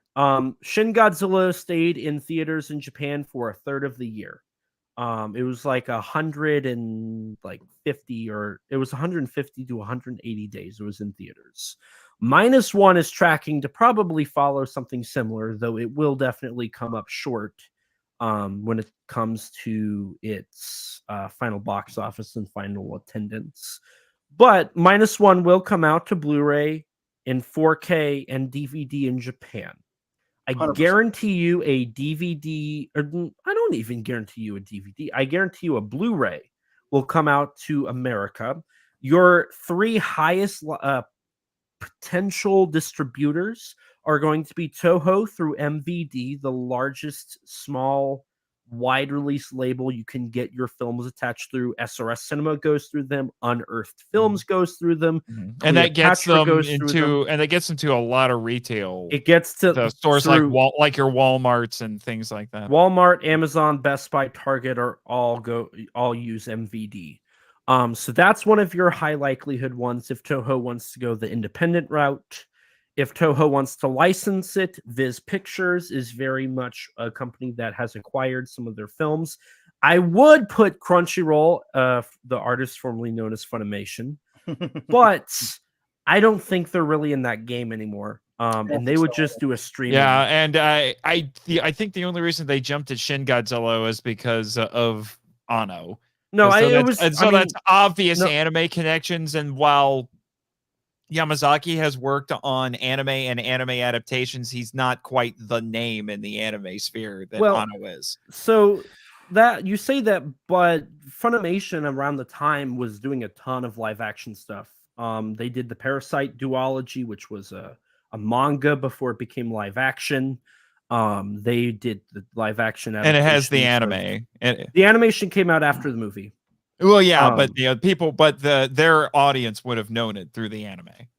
Sure. Yeah, and And then like the Space Battleship Yamato, Tokyo Ghoul, all those live action adaptations. But Funimation was also a completely different company back in 2016. Yeah, they 2017. were. Yeah, they were very different back then. Now that they've completely changed hands, their output is not remotely close to live action. They are solely focusing on the very much Western based anime. They're not really doing the live action stuff. So Viz Pictures is going to be your other anime manga label that might pick it up. They did pick up the 2017 Toho film JoJo's Bizarre Adventure Chapter 1 Diamond is Unbreakable, directed by Takashi Miike. So I would say if you're going based off of anime distributors, they would probably pick it up. But if you want my honest opinion, I think they're going to, because Toho definitely has a very obvious number one distributor for their Godzilla and Kaiju titles now. Criterion, owned by Janus Films, has the rights to all the Godzilla films from 1954 to 1990. Oh gosh, 1995. 5. Oh, that's right. Because never mind, the other ones went out. I keep forgetting. And then they have the rights to the Godzilla films from the year 2000 to 2003. So they're waiting on Final Wars in 2000. Final Wars, SOS, and 2000 are the only ones that 2000 they definitely don't have. SOS, Final Wars, and Against Mechagodzilla potentially may not be with them. We don't know. Yeah, I mean, these things take time because I was hoping Criterion would buy all the rights to the rest of the Heisei and the Millennium. They're gonna snag them, which they already have all of Heisei. They're just waiting for an opportunity to release them. I think -1 fits Criterion very well. Yeah, and I'm sorry to interrupt, but I hope Criterion would get the rights to the Return of Godzilla, my very first Toho Godzilla film, along with the U.S. cut. Good luck. The U.S. cut, they do have the U.S. cut. Technically, through a loophole, they do. It's just because they have the rights to 84, which means they have the rights to 85. It's just, can they release it, or due to the music problems, can they not? So it's if Criteria unravels that, they will be my heroes, and I will tell anybody who complains about their show set to shut up. I mean, it's not that hard to figure it out. They just have to license it through Amazon. They just got to do the dirty work. Also, before we move on, this is off topic, but August 1st, 2017. Good call, Brenton. Yeah. Well done. Right. That's exactly right. And I got one thing to on my thoughts. I mean, I was hoping if they release this film on Blu-ray in US, I was hoping, we're not sure yet, but will we ever get an English dub audio for this? I wouldn't be surprised if they did. There are no plans currently. Yamazaki has said that there are no plans at the moment to dub it in English. Right. Which is to me, like, I get it. I get why, but it's all like, for me, as a big proponent of making the films more accessible in the United States, like, that's a little bit of a shame. Right as of right now, I don't think it needs one, because I was going to say, at this point, I think it hasn't proven itself. Like, that barrier does not seem to have been an issue here. It's not an issue. Now there are plenty of people out there. Elijah, you said that during one of your screenings there were some people in your theater who, when they saw the subs, literally audibly said, "Oh no," which I can't. Whatever. So there are always going to be people like that. I'm always thinking about the kids, right? I'm thinking about the children out there who found these movies when we were their age. I watched Godzilla when I was reading, but like, a lot of kids get started a lot younger than that, and not every 5 or 6 year old has a great reading comprehension, and asking them to listen to a movie in a language that's not their own And to read a movie is a tall order. Now, is -1 necessarily for 6-year-olds? I was gonna Probably not. say, But- plus, I mean, it's not. Like Appropriateness is one thing. I just don't think they would be all that invested. I've grown up watching Godzilla movies in English dub as a kid, and especially with the US cut versions of the Shona eras. And I don't. Yeah, there's definitely no reason to ever mess with the edit. Like, we're very clearly past the point where there's any Oh yeah. desire on the part of American distributors to cut the films up and do any of that nonsense. Like, I saw three original Toho Godzilla films in my local theater that Phantom Events was released them and with English subtitles, and I did took my girlfriend to see Godzilla 2000 with me. That was actually her first experience watching a Toho Godzilla movie with English subtitles in Japanese. Oh, interesting. And that's why she doesn't want to see Godzilla -1 with me, because of her bad experience of reading the subtitles, and which she saw Godzilla 2000 with me. Oh. I am of the opinion we're going to see an English dub for that film when it comes to physical. It is pretty typical for, just as an example, Bong Joon-ho's Parasite. While it does not have an English dub, on the Universal DVD, it does have a Spanish and French dub. So that is to prevent them from having to translate it from English to Spanish and English to French. Instead, they just do an audio, and it works. But I definitely don't think they're not, because this happened with Shin Godzilla. It came out to the US in subtitled version, and then once it came to the US as a DVD Blu-ray, they decided to do a dub. Now, that was because Funimation does dubs. Yeah. But I can't help but think that they would continue to do that. Now, with the potential possibility of Criterion getting a hold of it, and I do want to bring up what Jacob mentioned here, that Criterion also has the Janus Contemporaries line, which is a brand new line of physical media that Criterion does that only focuses on modern films that just came out. That would be perfect for this film. And Criterion is not afraid to do films straight from theaters or streaming. They've done Martin Scorsese's The Irishman. They've done Roma. Go ahead. Yeah. They just did Pinocchio too. Guillermo del Toro's Pinocchio. Oh, I need to see that one. They did Uncut Gems, which Uncut Gems is another amazing film. I've never seen it, and I need to. I've heard. I've heard some people say they love it. Some people say they didn't. Oh, it's amazing.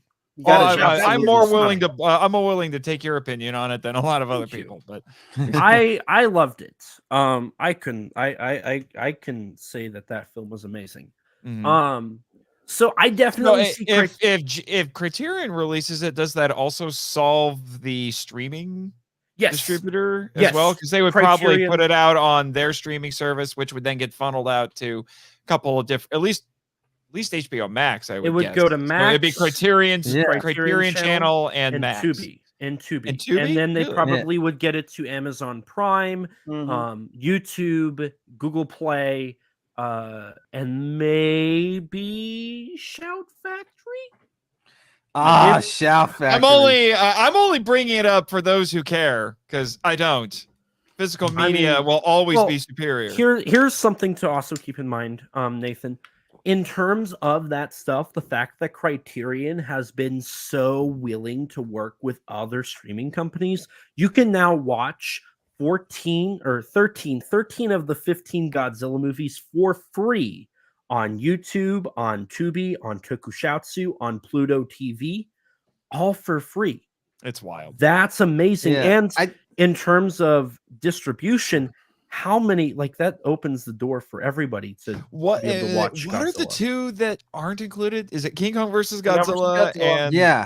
And what's the other one? All Monsters Attack. That one for some reason. That one for some reason. It's on Max. It's on the Criterion channel.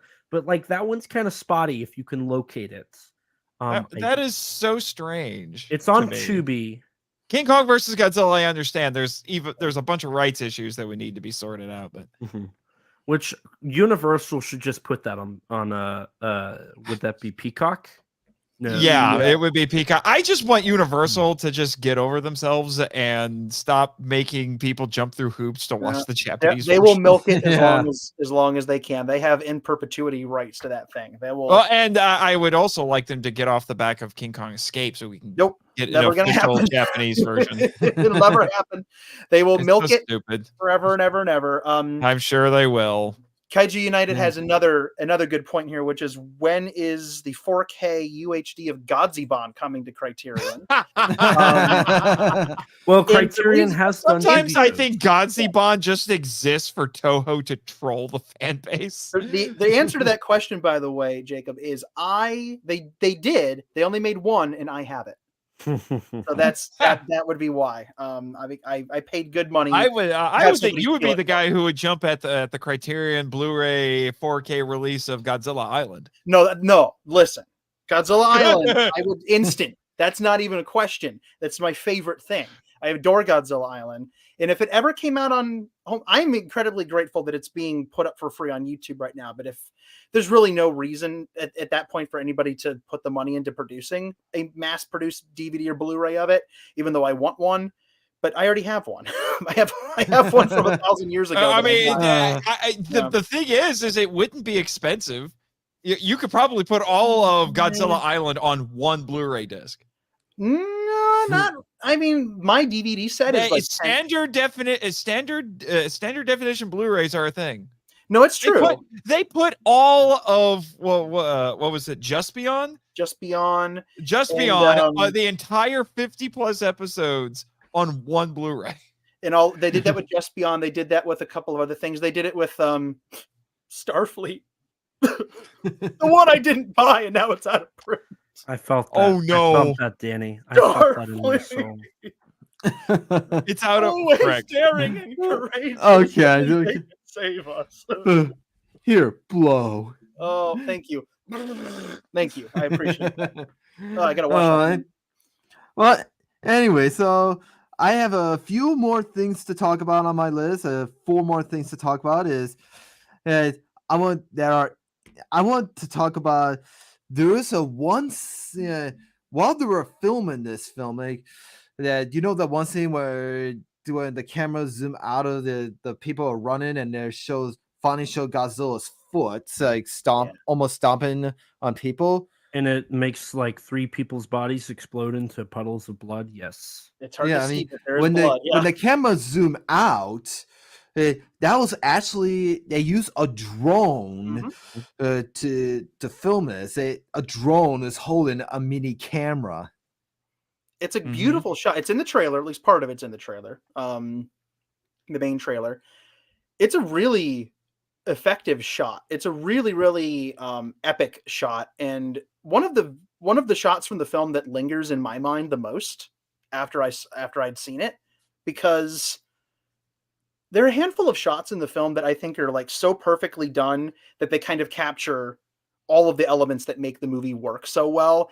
That shot that you're referring to, Brendan, starts on the human characters, pulls back, shows you the spectacle, and you see the monster. So that's a combination of 3 very important things for the film, not even getting into the technical aspects of why that scene is so beautiful, but that's one shot that has like all of the stuff. It's got the spectacle, it's got the emotion, it's got the human focus, and then it pulls back and shows you this great shot of the monster. And it's also flippin' horrifying because, as Elijah said, if you look, he actually is stepping on people, and those people there's not a lot, they're getting pancaked. There's not a lot left of them by the time the foot gets lifted up. And I need to, next time I see it, when I see it in black and white, it's probably might be harder to spot, not in color, because I didn't notice that they were exploding into like blood puddles. And Elijah pointed that out, and I said, "Wait a minute, I didn't see blood. Was there blood? There was blood." The difference is I saw it a 5th as many times as Elijah saw it. Or 4. Wait, so can we confirm that I've seen it more than the total of all 3 of you in this call? I think that's yes. fair. If you have to, no. Okay. So it's, I love it when that happens. Yeah. It happens a lot more than you'd think. And I already thought it happened a lot. So it's even more. We get it. No one else should give panels at GFest but you. Huh? Because you know everything. Where did you get that from? I don't know. I'm just making crap up at this point. You don't say. Oh man. But yeah, no, Brendan, I love that shot. Yeah, I say it was amazing. I mean, yeah. So I've for a few like small productions, I've had the privilege of being able to utilize drones for some advertising, and drones are honestly one of the best things. I want to personally purchase one for my production stuff. You should. The only problem is to get one that has that capability, 4K, 60 frames per second, remote control, all that. It costs roughly $1,100. And before I do that, I need to get a 4K camera before I buy a drone. That's also $1,100. Yes, I hear 4K cameras are very cheap. So you should be sure. Yeah. So just on a technical level, so what they probably did, and I've had the privilege of looking at the behind the scenes footage for that. The only thing there that is not fake is there's a handful of tiny buildings and then the road and the people running that are in the big crowd. Everything else was composited on, or there is a small amount of blue screen. Everything else is composite. That entire shot is a composite shot.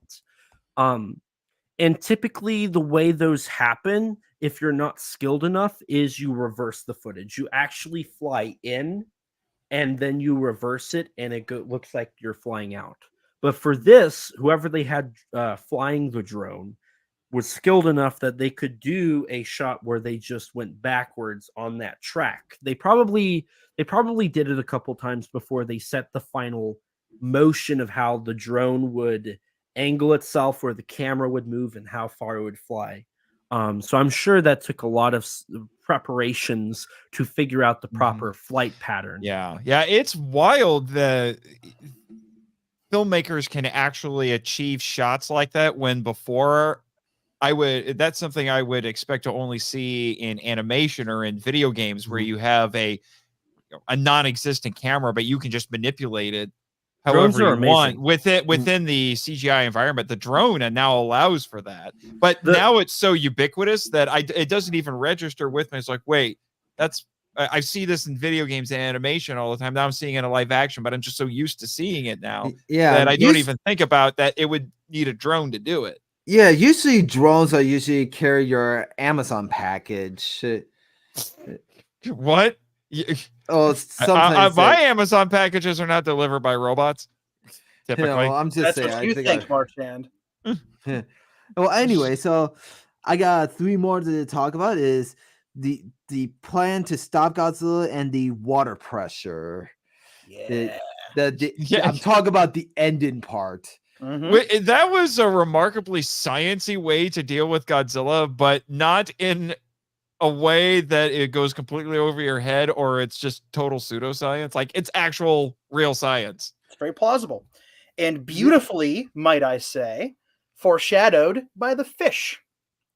Yeah, their insides popped out. Nasty. Yeah, I've seen a James Bond movie where the bad guy killed somebody using pressurization. And when I saw this film for the first time, I have no idea what those are. I mean, but I did some research. They're actually fish. They're inside out. Insides popped out. They're not. See, the ocean is terrifying and amazing and a horror show. It is so deep that there are animals in the ocean that can't go above. They can't swim up too high because their bodies are made for the pressure of the deep sea. And if you take one of those fish out of that environment, they will literally explode. They will literally explode because they will implode. Their eyes, like, it's literally what you see in the movie. Their eyes will pop out, their guts will come out through their mouth. It's lovely. Not gross at all. But that's what you're seeing in the film, and that's a very real thing. But most of the time, animals that deep will just eat each other, and nothing ever really gets up that, nothing ever floats to the surface like that. But if they're being dragged up by something huge, then that's a different story. So the decompression and ocean pressure aspect of this movie's science is completely 100% like not just plausible, like that's literally how it works. And it's crazy that it took this long for the series to try this. It's so crazy. 70 years and 38 movies, and we're still finding unique kind of, I can't believe they've never done this ways. Yeah, it was like, well, and the way that they drag you on. Well, no, there were some other things. I heard some people talking about how they felt like this was the first movie that actually tried to explain how, you know, it's the pool problem. You know, how Godzilla is, you know, he's walking through. It's clear that it's an actor in a pool walking through water, even though he's supposed to be like treading and, you know, yeah, like that.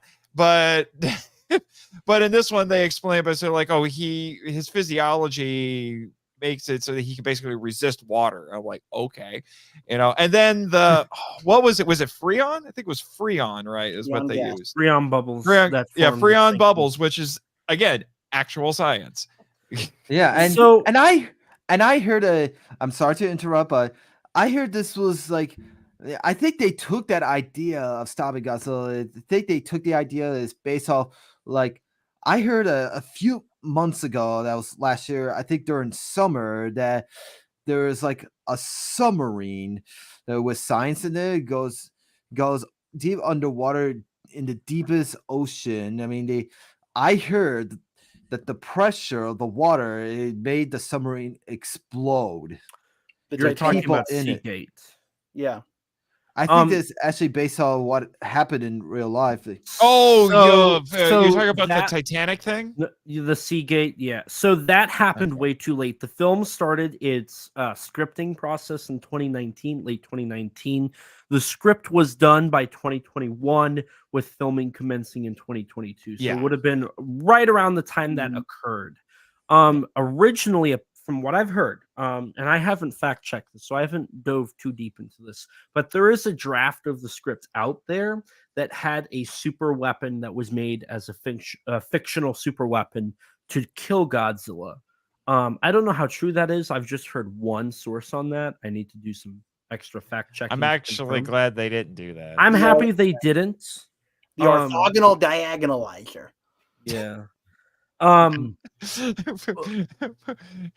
The oxygen destroyer that just makes purple gas. I mean, not purple, green. Excuse me. But I do love the idea around this one. This is a very real film, right? Like the themes are very, very realistic and very down to earth, and just like a very relevant thing to just in general, like valuing life, right? That's such a real topic to be discussing, right? Like there's no, you know, everybody has definitely contemplated that, right? Like life and death and all that. That's something that every person goes through. It's not just like war, which, I mean, every person goes through a version of war.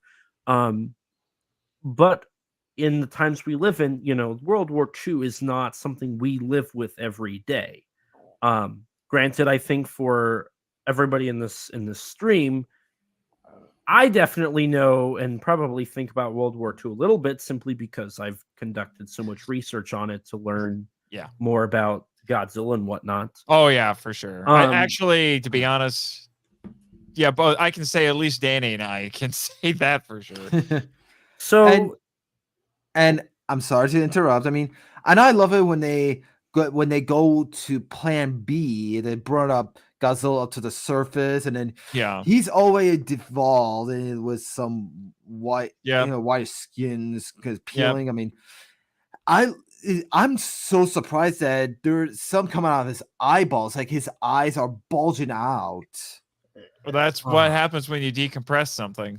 The shot, it's almost like a drone shot, but that revealing shot of Godzilla charging up his atomic breath as we have the music, and it's like the final, when he looks just totally savage. Oh, that's such a beautiful shot. Right before the plane flies in. Now Oh another my gosh, when I saw that, I'm like, man, that you screenshot that, and you're gonna give most people nightmares. With now that. another thing that I think adds to this scene, because when we talk about this scene, there's one, and it's probably because Naoki Sato's been on repeat for the last 3 weeks on my Spotify.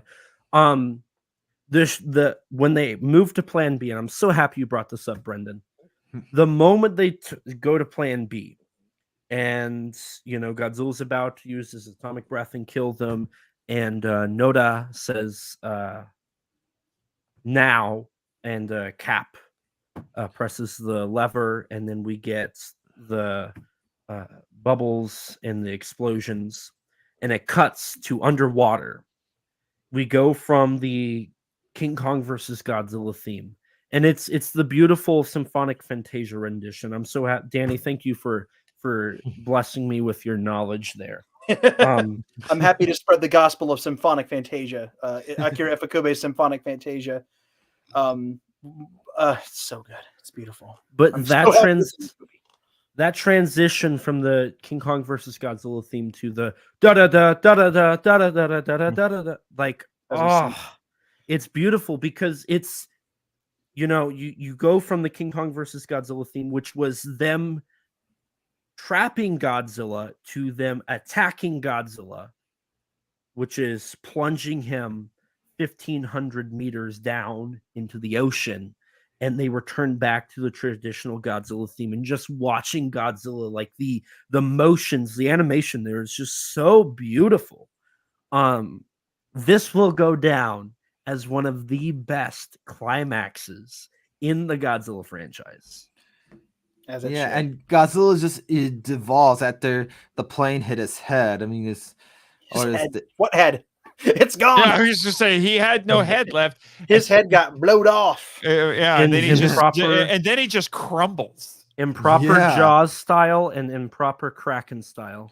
Yep. Yeah, and then it style. shows the part of his skin, like a part of him is starting to evolve. Like it's kind of like the heartbeat of GMK. GMK, yeah. Which Yamazaki has said is one of his favorite Godzilla films and one of the biggest influences on -1. Well, yeah, because I mean the whole design of Godzilla, and I'm sure that the reason why Yamazaki's Godzilla has forever been this style is Yamazaki loves GMK. Another thing that's interesting about GMK is it has a flashback to the Showa era Godzilla when he's rampaging, and Tachibana, correct? That's Tachibana as a kid is watching Godzilla rampage. We don't actually see that, but that is an instance of a modern Godzilla film going back in time and showing Godzilla attacking the Showa era. I think a couple of at least 2 of the other Millennium movies did that.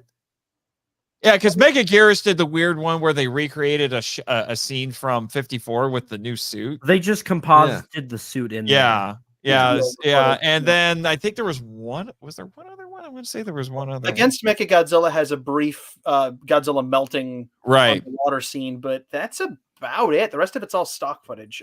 Nothing like the extent of Godzilla rampaging in new footage, though, which is what GMK does. And then GMK has the white eyes and that bulky bottom and the slimmer top. Yeah, the giant thighs that save lives. We're still talking about Godzilla, right? Yeah. I thought we were talking about Chun-Li, because this is a Street Fighter stream, right? Street Fighter. The mushroom cloud, atomic breath, and all that.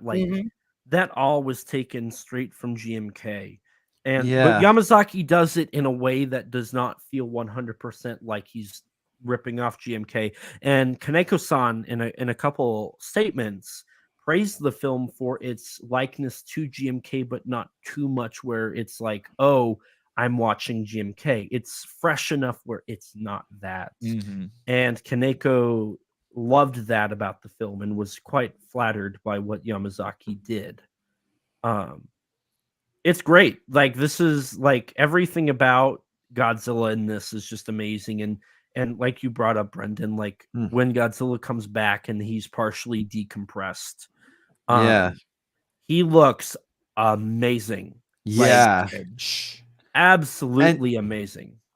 Yeah, and I had the last thing to talk about on my list before we wrapped it up, and I know I did mention this in my last episode. I mean, I want to talk about more about what was that? The main female's name? Noriko. Yoriko, yeah. That she has some sort of radiation poisoning. Okay. I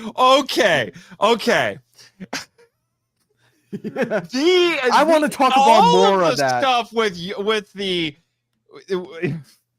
Nathan, don't even the talk about it. bruise It's or so whatever dumb. it was on her has Oh no. for like a hot second bordered on like the end of Shin Godzilla levels of speculation, and at points complete and utter absurdity. It's all absurdity. Everything. We're not gonna. Almost all of it is nuts. I have heard different explanations using even official materials.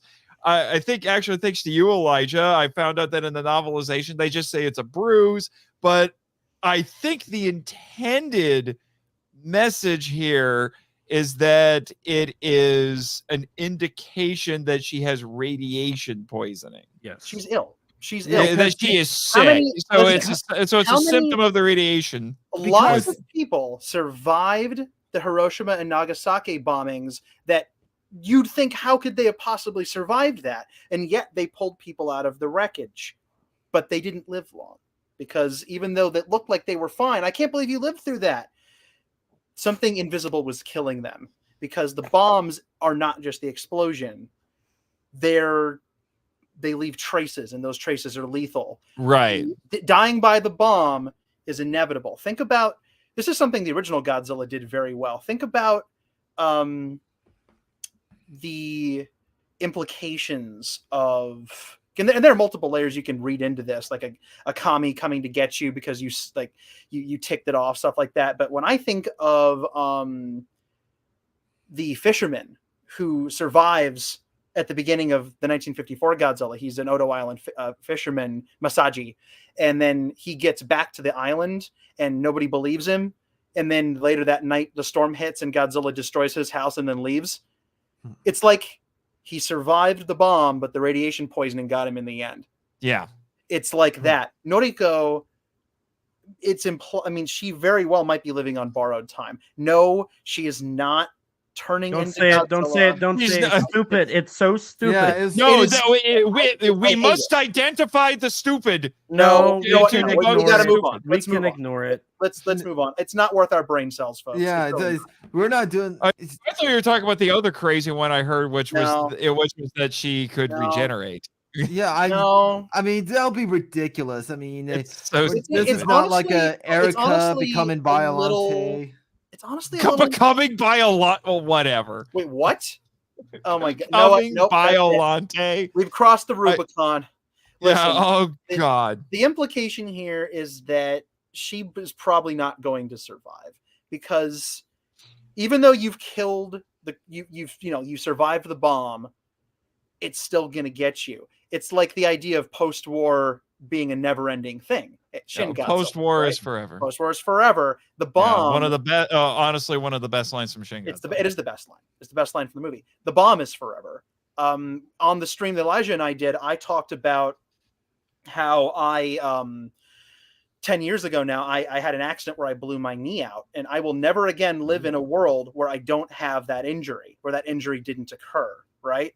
Post-war is inevitable. I will never, there's never a time that Japan will live in where the bombs didn't hit the country. That's horrifying. And how better to encapsulate that than to, the monster's defeated. Shikishima gets this gift of having her back, but there's a caveat. There's a clause to it. There's an asterisk on it. That's powerful. That is sad. That's very real. Mm-hmm. And I'm not a fan of it being devalued by people trying to. I mean, people can read whatever they want. It's fine, but I have no interest in that, because it misses the point. It does, yeah. And it teeters a little on insulting. It teeters It does. on a little insulting. And I don't that's want to honestly like be mean about it or anything, but yeah. like there's a time and place for that kind of that kind of stuff, and that to me is like a fundamental misunderstanding about what the film is trying to right, which is why one idea I think that would make a sequel interesting if they, because there's a lot of talk about making a sequel, and with how successful this is, I don't know why you wouldn't. Yeah, I mean, they Yamazaki I know wants to do it, but I would think an interesting way to do a sequel is actually keep with these characters. This is something that Jack G-Man Hudgens and I talked about on MIFV. You jump ahead 10, 15, 20 years after this film, and you're still following that family, but maybe Noriko, like, as time goes on, she gets sicker and sicker, and that borrowed time becomes more and more obvious, and then maybe like you start like Godzilla -2, you know, that's kind of the joke sequel title, and maybe the opening scene is she dies and they have a funeral, and you know, and the what's the girl's That's literally name what happens in this movie. That's so funny. yeah I know, but you know, but what's the name of the little girl again? Akiko, because it's all these co-names. And then, like, she's a young woman now, and she's dealing with the loss of her mother. And then Godzilla shows back up, because of course he does. I want to see I gotta say, I'm sorry to interrupt, Daniel. I mean, they gotta make more Godzilla sequel films again. I mean, instead of doing a reboot film, I mean, if they do got a sequel to -1, they should call it Godzilla -2. I mean, they should have Godzilla fight a monster again, just like the old times. One interesting theory I heard is that they bring back Anguirus and make it a loose remake of Raids Again. I know Ichikawa-san, the producer, has said that Toho wants to take their time on producing another Godzilla movie, which good. The way I've always interpreted that is they don't want to go. Ichikawa's approach is different from Tanaka and Toyama. They wanted to produce as much content as possible, building the brands. And now Ichikawa has been handed the keys to the kingdom, and the brand's already built. So now it's just, what does he do to make the kingdom look better? Well, you have the Academy Award winning Shin Godzilla, and you have the Academy Award winning director and writer Takashi Yamazaki work on a follow-up film, not a sequel, but the follow-up to the response to Shin Godzilla, and you get Godzilla -1. Then the question comes, where do you go from there? I think they want to test. They want to weigh all of their possible outcomes. One I would love to see is what Takashi Miike could do with the Godzilla movie. But I also think that Toho recognizes that there definitely is a desire and a want for Takashi Yamazaki to continue. And Toho has worked with Yamazaki on sequels. Look at Always Sunset 2, Always Sunset 64, Parasite Part 1, and Parasite Part 2. There's a plethora of sequels in Stand By Me Doraemon and Stand By Me Doraemon 2. Another example, both films being highly successful. So Toho's worked with Yamazaki. Yamazaki is open to doing sequels, and Yamazaki himself has said he would like to do sequels. He's expressed interest in doing what I would consider a spiritual successor to his Always trilogy, with a -1 sequel being a continuation following the family and the characters of -1 a little later in time. My proposed example would be something following maybe either the Lucky Dragon #5 incident, or maybe something following like the Tokyo Olympics or Tokyo Tower. One of those two. It's just major events in the modern history of Japan. Expo 70, another example, or the Cold War in the 80s. Because Expo 70 needs another kaiju movie associated with it that isn't Gamera. I mean, the original intention of the Always Sunset on 3rd Street 4 movie was to take place in 1970, following Expo 70. So we could, I mean, I feel like Yamazaki would love to, he wants it in the Showa era. He can do sequels in the Showa era and continue to have an interesting story following these human characters. I know he's also briefly mentioned the idea of having King Ghidorah in a sequel. I mean, we've already seen him in attempt at King Ghidorah, which in my opinion is one of the worst King Ghidorahs out there. But I still think that Yamazaki could do something really great with that.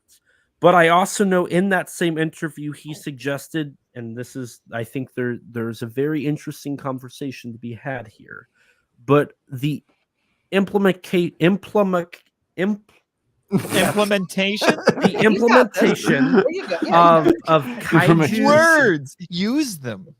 The Jesus. Implementation. The implementation of we're going with it. I'm just going with it. Let's just do it. Of a kaiju versus kaiju film inherently reduces the story of the human characters. And to do that would prove to be a bit more of a challenge, because not only do you have to continue Godzilla's story, but you have to introduce and implement a new kaiju and create an interesting story around them, along with your main human cast, which for the -1 world is an ensemble cast of characters that needs their time to shine. And if you're going to do a time jump, that means Akiko becomes a more relevant character, and building her character is going to be one of the most important characters to build upon, because we will be watching her grow up.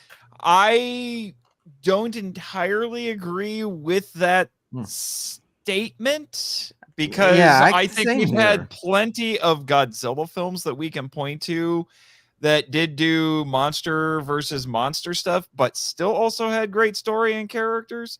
It's more challenging. I agree with him there. I do think it's more challenging, but I don't think it's a zero-sum game where it's like, oh, we're gonna do a versus film, which automatically means the characters and story aren't gonna be as good. Well, that's not really what he said. It just he said it makes it harder. But that's how it's being interpreted by a lot of people, which is the problem. Well, that is an issue, because nobody's saying it's impossible, but there is a hurdle there, because when you have one extra critter you have to deal with, and now you have to worry about A, Godzilla, B, this other monster, C, how they're gonna inevitably come together and how to make that meaningful, and D, oh yeah, humans. You know what I mean? Because everybody kind of focuses on the creatures fighting at that point. How do you craft a story where you make the weight of the monsters fighting every bit as impactful as a single monster, Godzilla, was in -1? How do you do that?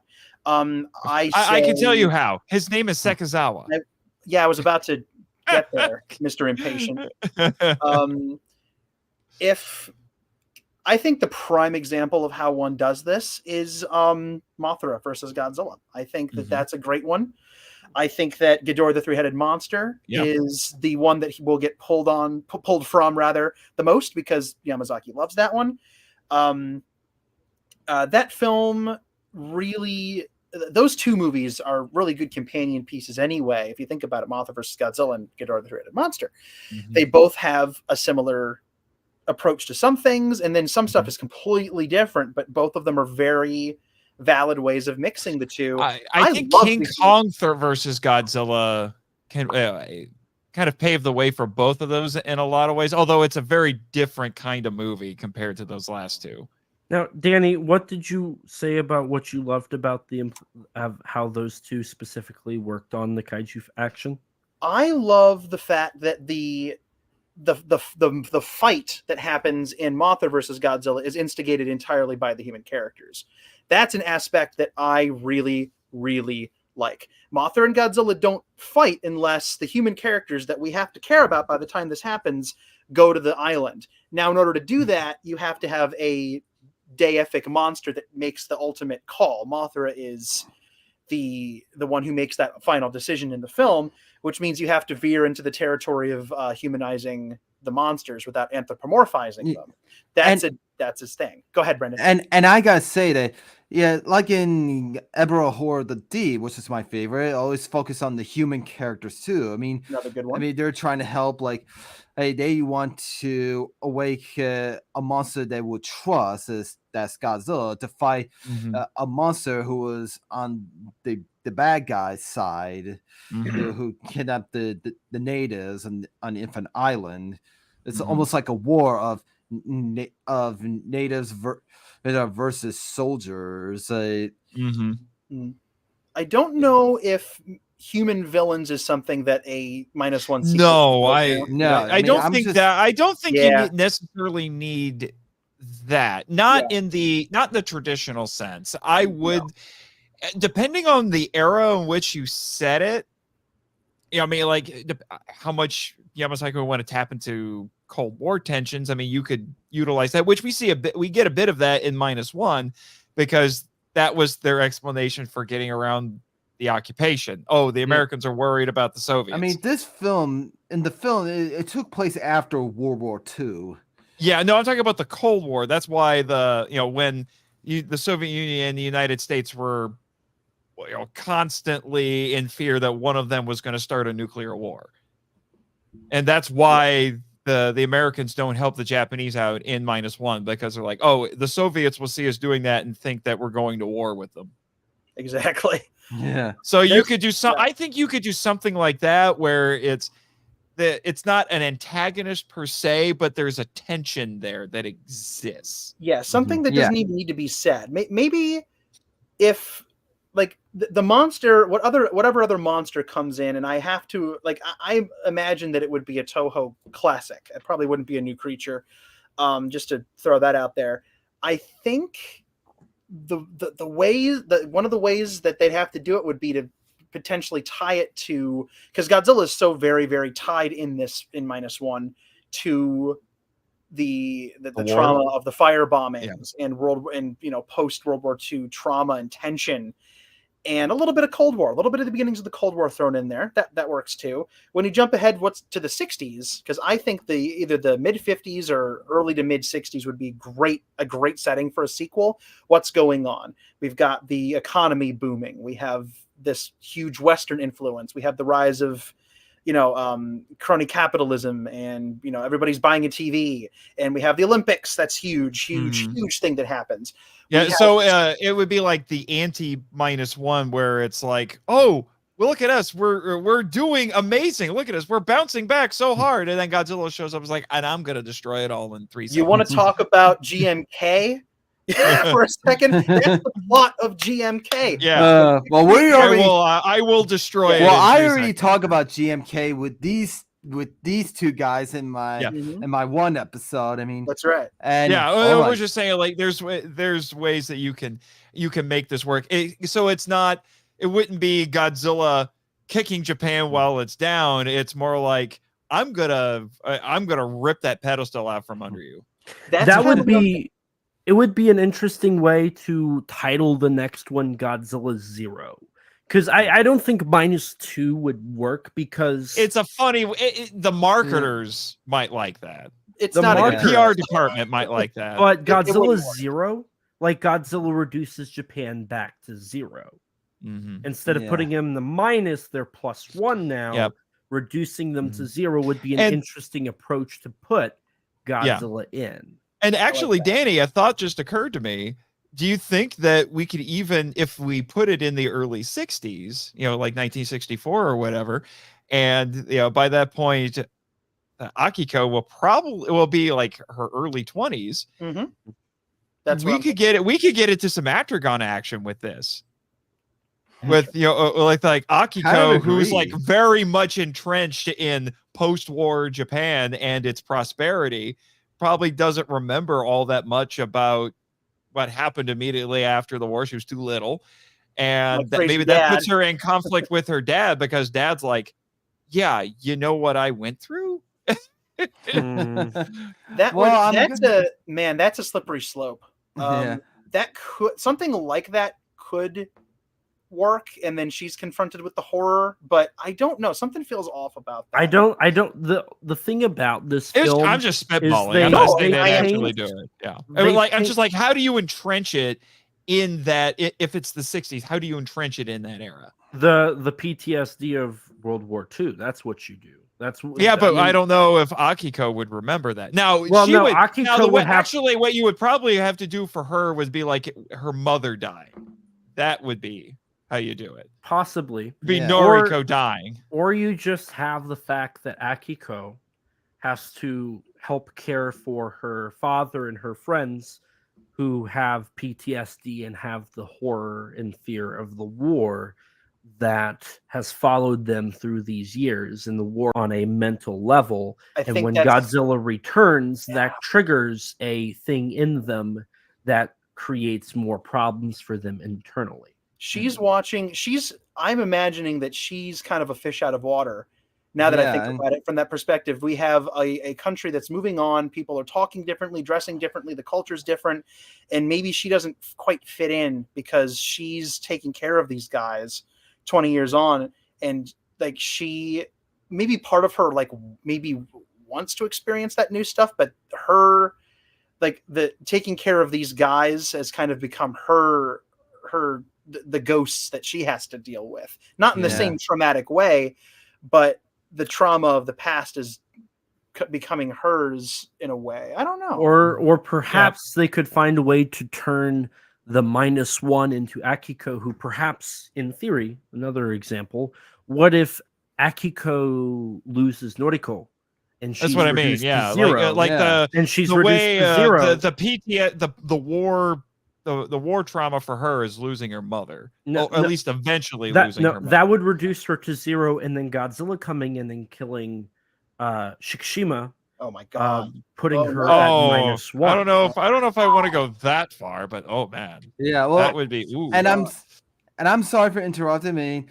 I think we're just about that time, and because it's almost been over 2 hours, and It has been over 2 hours. That's Yeah. what happens when you get Danny and I in a call. Oh, Sorry. yeah. It's Because not. you got- It's not just you guys. Hey, I'm just Yeah. saying, Well, Danny and because I you- hold the record for longest -1 stream. Well, I it's- understand that. well, because you guys have the brains. We do. We got then, tools. We got yeah, talent. well, and Yeah. I'm so glad I did this part 2 episode with you guys because I want to say some facts and articles about more about the film that I didn't Yeah. mention in my last episode, and Yep. I'm so Also, glad- while I'm thinking about it, hello, Jane Meyer. Hello. Hey, Jane. And so yeah, and this is my first podcast episode for 2024. Oh no, Yeah. that's funny because I just released my first mainline podcast episode for 2024 today, You know, and it it's had Danny on it. It's funny you mentioned that because I too had an episode come out today talking about Destroy All Monsters. So my first episode of 20. Oh, This is my crazy gosh, because- look at us! The other day, I had Uh. my first Pizza Hut pan pizza of the year. Oh, Yeah. Yeah. Oh, Yeah. I was waiting for. Yes. I published my first GNP chapter of I- the year. my And- last story that came out was at the end of last year, so I can't claim that one. And it was Oh. amazing. Get and to it. What everybody am I should paying check you out to for? it. Did you read And- it, Elijah? I did. Did you? Okay, awesome. Wait, what did you do? I missed that. He said he read my GMP story that I Oh, wrote, okay. my latest one. Thank you. and guys, and I'm not sure yet, but I am thinking about doing a reboot podcast episode about the original 1954 Godzilla film that which is my very first podcast episode that I did almost 2 years ago in 2022. Well, I it is did- the 70th anniversary, so Would Yeah, well, everybody be in since- black and white? Since this episode that I did back at the end of April, that was only a 35 or 38 minute episode. Oh, we can do better than that. Yeah, I'm 9 thinking about hours. No, no. Yeah, No, and no. I'm thinking about doing a reboot episode of this, but maybe over 2 hours like this one. Oh no! Challenge accepted. I already- Oh, no, listen to Brendan. This is crazy talk. Look at this. He's a know what? madman. In a He's a crazy live world- streaming madman. in a Me? crazy I mean, world. If I I have no could way. talk for 9 hours on a Blu-ray box set of 15 Godzilla movies, I'm sure we could talk about one movie for 2 hours. Man. One of these days, I need to hear this. Hashtag release the Thomas cut. I wish I knew where that was. I would absolutely pull it. If nothing else, put it on Drive so I can listen to it, so I can hear how much of it may or may not be nonsensical fluff. I think that audio went to live on a farm up an upstate farm. It went out to pasture. It's no longer with us. Yeah. Well, I think I'm just about to wrap things up. So I want to thank you guys again for joining me. And maybe if you're watching, don't forget to like and subscribe for more Kaiju podcast episodes coming soon, which I'm about to begin a new Kaiju movie podcast marathon. It's like Kong or Gamera. Ooh. Go with Kong. He's got a new movie coming. Kong or Gamera. So you haven't decided which one to do yet? Well, maybe I'll do a shuffle, like a mix up. Oh, Kong or Gamera. I see what you mean. Okay, so yeah, okay. So thank you all for watching. Until next time, and well, I don't know which episode I'm doing next, but thank you all for watching. Don't forget to like and subscribe. As I say it in Japanese, sayonara. Sayonara, folks.